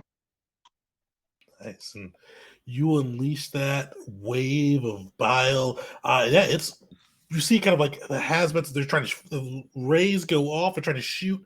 You're able to cover their guts and knock them over, and the blaster blast to go into the ground, the air, leaving the civilians safe and sound. As Midas Touch makes their debut. Hey, was that supposed to be 1 or 2 conditions? Which one?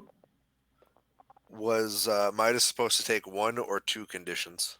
For Unleashed, just one condition. Just 1? Okay, all right. Yeah. I remember some were 2 and some were 1, so I was like, wait a second, hold on, before we get too far, what was the other one? Oh yeah, so that's just that's if you take a powerful blow, I think you can do. There we go. All right, thank you. Or no, reject influences. You can take 2 and keep going. One of them is that. Yeah, so you unleash that. You see some of the goons go down, and just civilians are saved for at least another moment. Gumi, we'll go back to you. What's Gumi doing now after he played possum with one of the Radiator's goons? So sorry, I had to walk away for a minute there. Give me a quick layout of the situation. What's going on around me? Yeah, so right now you are still away from the group. You basically have one of the goons shoot through you, or shoot towards you, and you opened a hole and let it go through you, and played possum.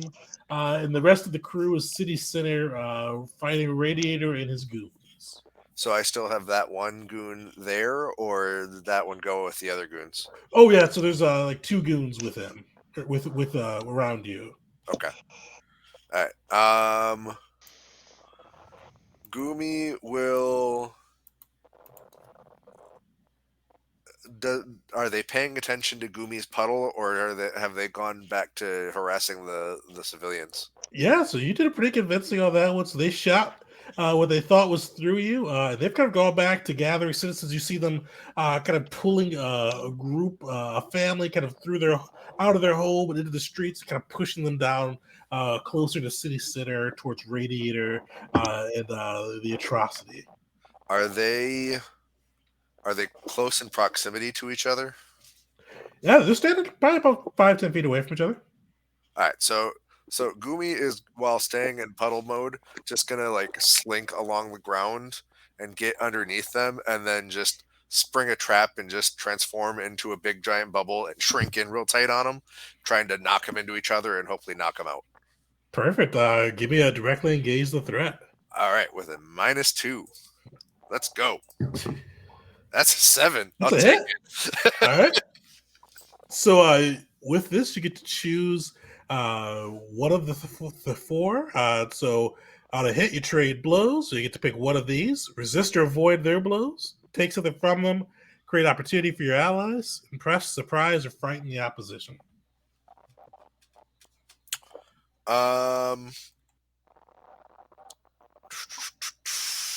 Let's do a trade blows. I'm gonna avoid their blows while I'm springing the trap. Perfect. You collide kind of those two together. They just you see kind of one blast try to blast through. It misses you. It just kind of goes towards one of the homes, and you see a little fire erupt. But you blast the two of them together, and they both are unconscious. Perfect. Well, Gumi, what's Gumi's next move? Are you shuttling civilians, or what are you thinking? Yeah. So Gumi's gonna get at least the immediate civilians that are there, and at least point them in the direction that they need to go in. Like, okay, guys, danger's clear right here. You need to go that way, and like transform into a giant arrow pointing them in the direction they need to go in, and run and don't stop until you don't feel sick anymore, and probably go to the hospital or something. Feel better. Bye. Did you hear? I feel so. It's like touch. Is he my? Is Ditto talking in our head? And does it kind of go through? But they all do look appreciative. They go, "Thank you, Gumi." You kind of hear one of them just thank it very loud at you. Thank you, Gumi. As they all kind of run towards the edge of the sphere. To the casual observer, you might see a little bit of a rosy blush. Yay. Perfect. Well, you guys, well, actually, let's go back to Dees and Sanguine. So after Dees unleashed that wave of bile, you see that the goons are looking quite hesitant. They're looking frightened between Sanguine and Dees's display. They're looking kind of on the edge of being out. Radiator looks furious. What are you guys doing? These will try and finalize it, going into that signature pose of his, the same as in the token, bringing his arms up, and he's going to attempt to frighten the enemy, making it very clear that they do not stand a chance against these two monsters. All right. So you're gonna be trying to be the monster. Yep. All right.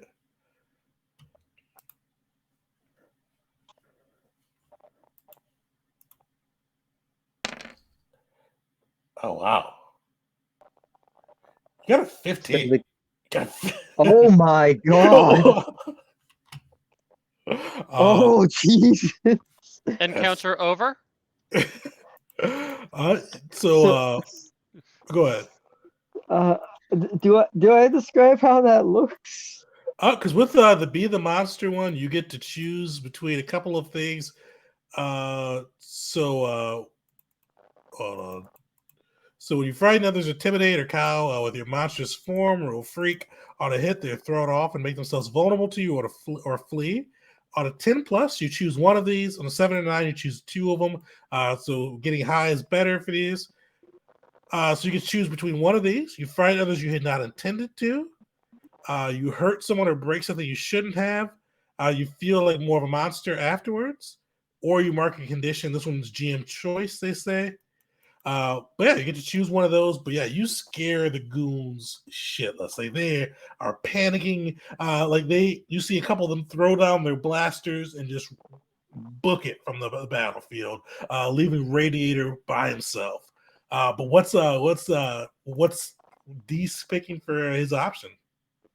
So as his flesh rends and twists and bubbles and boils and warps as this disease and pestilence and vile bile just courses through him, as much as this scares the goons, the civilians who has seen this have seen true body horror.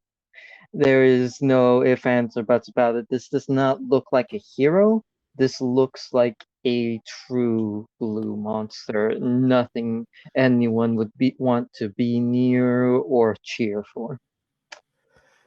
as you let it loose, so the civilians who you'd saved before, who seemed kind of hesitant but unsure, now look on with horror and revulsion. You see some screaming out, some covering their eyes. You see one guy just like literally in the fetal position, just rocking back and forth. And you see one of the kind of the women in the crowd look at you and go, What are you?" As they look on in horror. He is amazing. I'm 15. I am. Sanguine is elated and so proud of you. So incredibly proud of He- you. He's got watery eyes underneath his mask as he's looking down. He's ashamed of himself, but he's glad that it worked on the goons. Yes, let the hate flow through you. There is time for you yet. Perfect. Well, as you guys are going about that, you see Radiator just kind of continuing to expand his aura. Wayne, what are you doing? So as this guy attempts to expand his aura, I attempt to once again absorb his vitality and end the aura within him. Roll for danger. Yeah, definitely direct combat on that side. So are you trying to absorb his radiation? You know, as I've said before, Sanguine knows no fear. Oh. Sanguine believes that he can absorb anything. That's his whole shtick. He thinks that if he defeats this creature and feeds on him, he can acquire his powers, like Mega Man. All right, so you got a 9. What are you choosing with your direct engage? So you're trading blows, or are you avoiding his blows, or take one of the other options? What are you thinking? I forget. What are the other options again? I really need to look them up on here. So with this, so you on a 9 or below, or 7 through 9, you trade blows.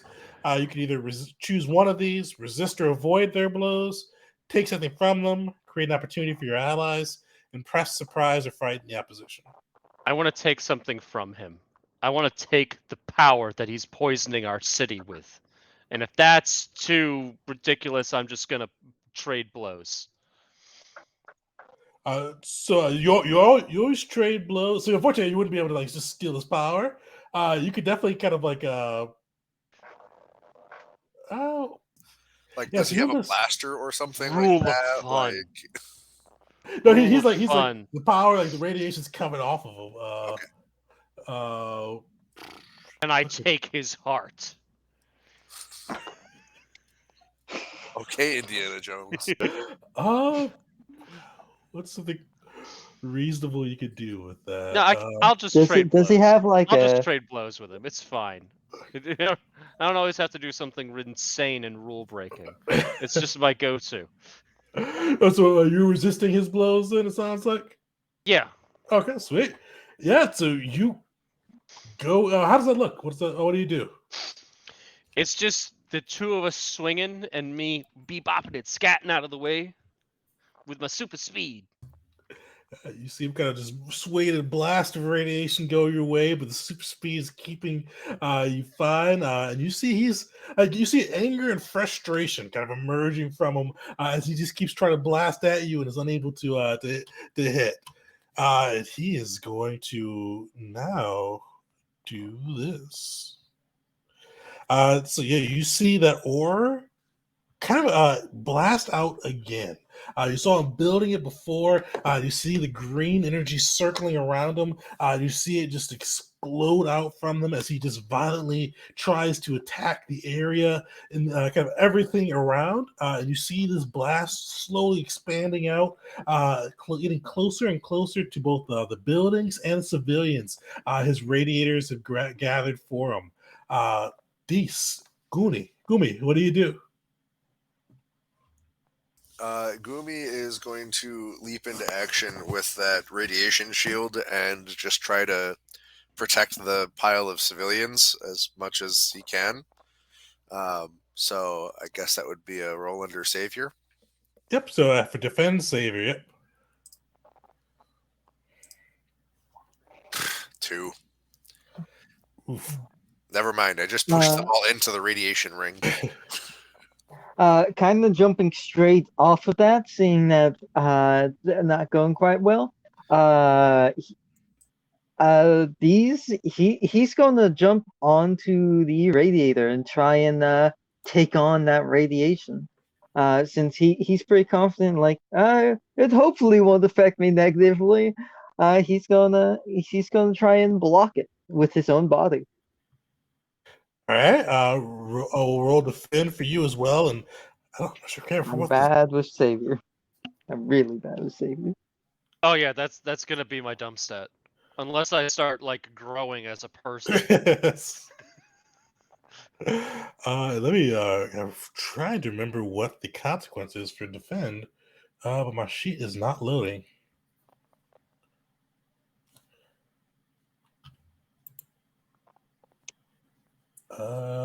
Does defend have listed? So you hit, you get to choose one.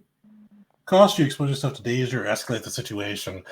So Gumi, as you try to like use your radiation shield to protect the civilians, this earthly tech fails you, and you see it kind of almost amplify the wave. As like, it hits it for a minute, it just fizzles and it just blows and expands out. You see kind of a golden aura mixed with the green as it expands. It comes ever closer to the civilians, and then let's roll for poor Dees to see if you can help this go.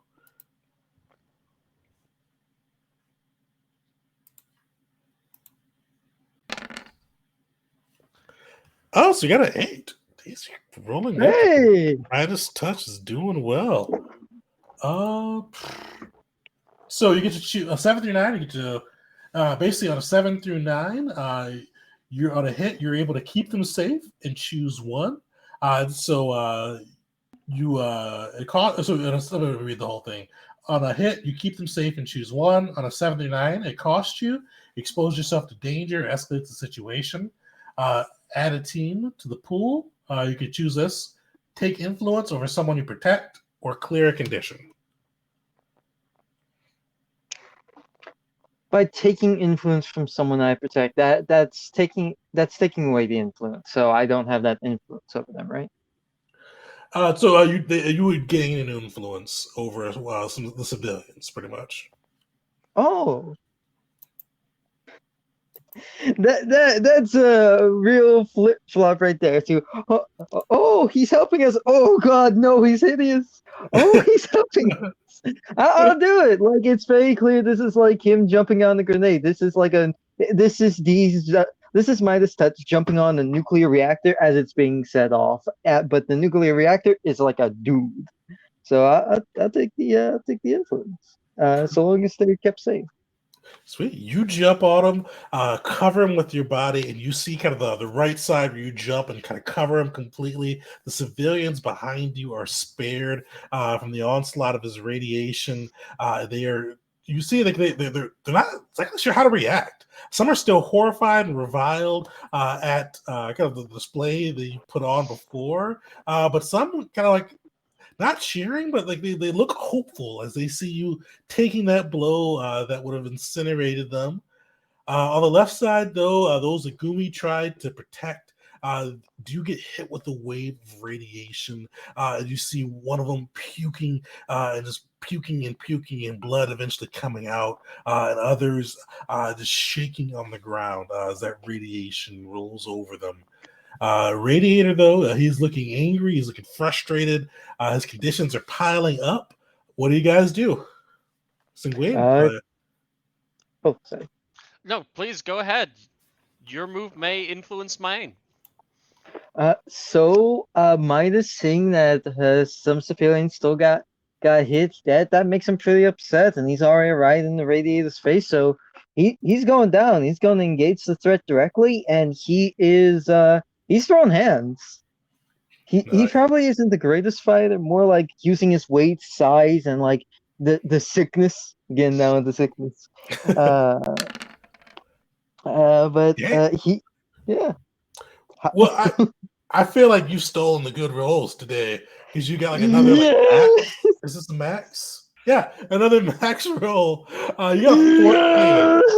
Uh, so yeah. How does actually because he had 2 conditions left? Let me make sure. Okay, I think you may do 2 conditions with this. Yeah, we'll say you do. How do you take him down? So he just starts going ham once he sees like actual civilians get hurt. Something snaps inside of him, and all that like non-confidence disappears for a second. And like, right hook, left hook, uppercuts, strike to the gut, like keeps on hitting him. And I imagine this guy would be pretty surprised that these isn't really all that affected by the radiation. So he takes advantage of that any of that surprise and he keeps going body blow, and then finally one right onto the side of the head to almost knock him down. And these will grab him right as he's about to fall and look at him and say, "You're under arrest." You see the man that was glowing, the glow fades, and you just see kind of a muscular man with a buzz cut. You see his eyes, like he's trying to like hold his eyes open. He's arrest and just completely passes out from the beating that you gave him. And as you guys look around, you see the sphere fades, but there are still civilians suffering the effects of the radiation, especially those ones that got that full burst of his last blow. What's the crew doing? I already had my move. Gumi's gonna go back to doing what Gumi was doing and trying to get people to help. So, the people that are closest to him that are most impacted by the radiation, Gumi's just gonna like start scooping them up and trying to get them to help to the hospital. Because now that the sphere is down, you can actually get them all the way there, right? Oh yeah, I can get them all the way there. Yeah, so as you kind of go to support them and get those ones, especially those ones that got that real big blast of radiation, roll a mundane. Let's see if you can how many of them you can get over there and get to support them and get them to the needed services before they succumb to radiation poisoning. That's a 9. Sweet. Oh, a hit, they hear. Yeah, so you're able to support these guys and like you how does that look as you kind of race these ones that have suffered some of the worst effects of radiators blast? How do you get them through? So Gumi basically balloons themselves up into something akin to a giant squishy bean and throws all the people on top that he can and just like rolls down the road like a tank tread, just keeping the people on top and just floating them down, going as fast as he can that way. So they're just kind of like on a big squishy air like water bed, just down to the hospital. Perfect. Sanguine. Am I right in getting the sense that this guy is starting to explode? Oh no, he's not glowing anymore. He's like a dude. Okay. Sorry for Did I taking put him in taking your villain. handcuffs Hey! and take him down? I super speed him down to villain prison headquarters. Perfect. You are definitely able to get him to a secure prison run by the Aegis team and make sure that he's placed into a cell that will be able to withstand his fury. And as you guys kind of save the civilians, lock up the bad guy, and protect the city. One last thing you all do. They kind of gather the group from the hospital, the city hall, and downtown. You see a reporter and a camera crew behind them. And they go, you see a young reporter, this nice suit on, goes, "You guys are the luminaries. Tell us how you saved the day. Tell us about your group. You don't look like the heroes we usually expect. Tell us more about yourselves." If we do not look like what you expect to see when you see heroes, you must look inward to your own prejudice. Sanguine out. Mic drop. And he leaves. He just flies away. He just You hear the reporter go, that is a good call for our reviews. We should always be examining our own personal biases.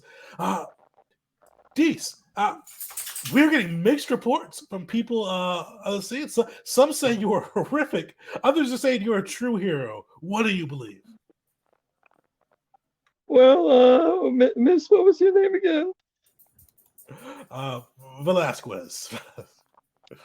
Nice to meet you, Velasquez. I do this as a job, but this is my second job. I work at the hospital most of the time. I love spend my time helping people. I just want to do the right thing. But as you can see, I am quite grotesque.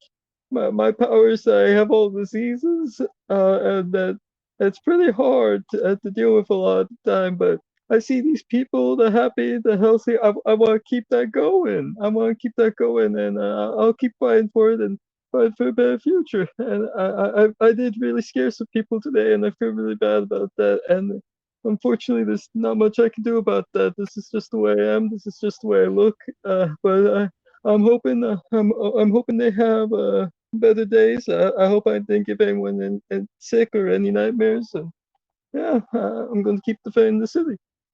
Thank you. You see the reporter go, we thank you, Midas Touch. You're a horror, but you're also a hero. You're a horrific hero.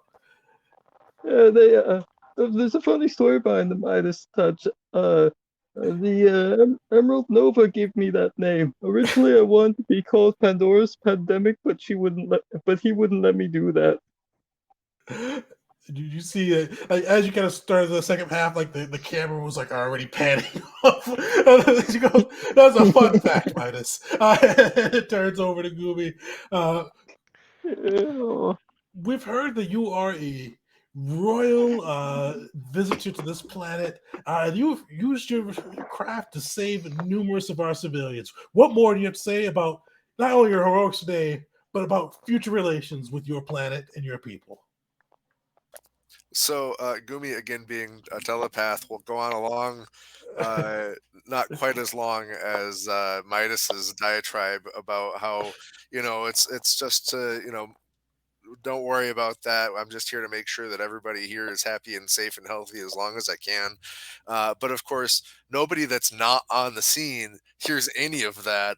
They just all they're seeing on the screen is Gumi kind of like moving around and being animated, but and the reporters are like, yeah, okay, great, but no conversation is happening. They're just hearing Gumi, Gumi, Gumi.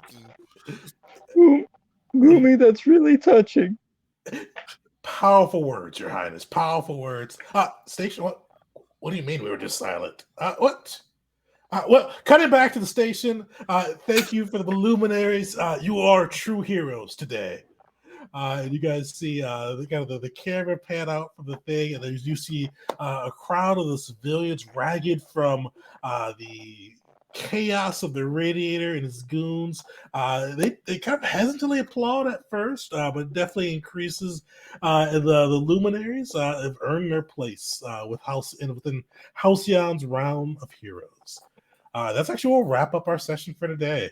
So that was a little bit of a look at the mass sessions. So kind of powered by the apocalypse. A little bit different, especially different kind of the mutants and masterminds and some of the other systems, but definitely kind of one to kind of mix in there every now and then.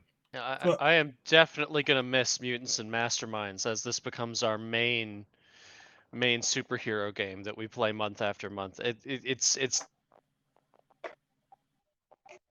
Did we lose you? Yeah, I think. Oh, dang. Yeah, we lost. Okay. That was ironic. Yeah, I liked this better than I thought I would. So far as a one shot was concerned, there's a lot of the mechanic in here is all about like managing the relationship between team members, and I think that that's something that would work out really fun in a longer term scenario instead of in like a one shot sort of situation. One thing that we really didn't play with at all was the team moves and team points and anything like that, because I know that it's a thing. I don't know how it works because I haven't really looked into it that much. But it's a whole mechanic that I think we kind of ignored in today's session. That might be explored better later. But I like how open and freeform it is. I from comparisons here to Mutants and Masterminds, much more freeform and way less crunchy so far as figuring out how the powers work mechanically. We're given a lot of freedom to just do things and tell a story instead of being corralled in by you have to do this and then these modifiers and then this and then you have this many points to spend. It's just, if we can make it make sense with the story, then it works. And I like that. Definitely. It's Gwen, you're back. You cut off right as you say something about Mutants and Masterminds. And I was just being a smart ass begging that this replace Mutants and Masterminds. This was amazing. I've enjoyed Mutants, don't get me wrong, that's been great, but oh my god, like this is a completely different beast and it's so much fun. Maybe that wasn't clear with all of my shenanigans, but this has been so much fun. I'm glad you liked it, man. Burger, any thoughts before we go? I love this. It is a system that is awesome. Just everything that's been said, I echo that. I do very much love Mutants Mastermind still though, but like this, I jump onto this immediately if I saw more of it in the future. Also, the absurd, like I wasn't the one rolling, but I got absurd rolls today. I got. Did I fail? No, I didn't. That is not something I usually expect. I like the roll of the punches. You stick things on the chin. This is the first time that something like this has happened. So that's cool. Midas was doing good today. Yeah, I like this one too. One of the things I like about it is like his character creation doesn't take like you can do character creation probably like 15-20 minutes, if that. Mutants the Mastermind is still my favorite. Like I like how in depth the power system can be with it. But this is like a good one if you have like people who want to play like right away, because you can just kind of, for the DM you can improvise a lot of the stuff, and for the players you can build a playset in like 15 minutes and be good to go. That's one of the things I've really been liking with some of the more rules lighter PBTA style ones. Is it's quick to make a character, and that way you don't have to waste a whole bunch of time sitting around the table while everybody like writes everything in case you want to do an impromptu game. So definitely enjoy it. I may do some more of this one too. Next month though, we'll most likely be back to Mutants and Masterminds. It's been a while since we played one of those ones, so I want to get back into that swing too. Yeah, so thanks everybody for tuning in.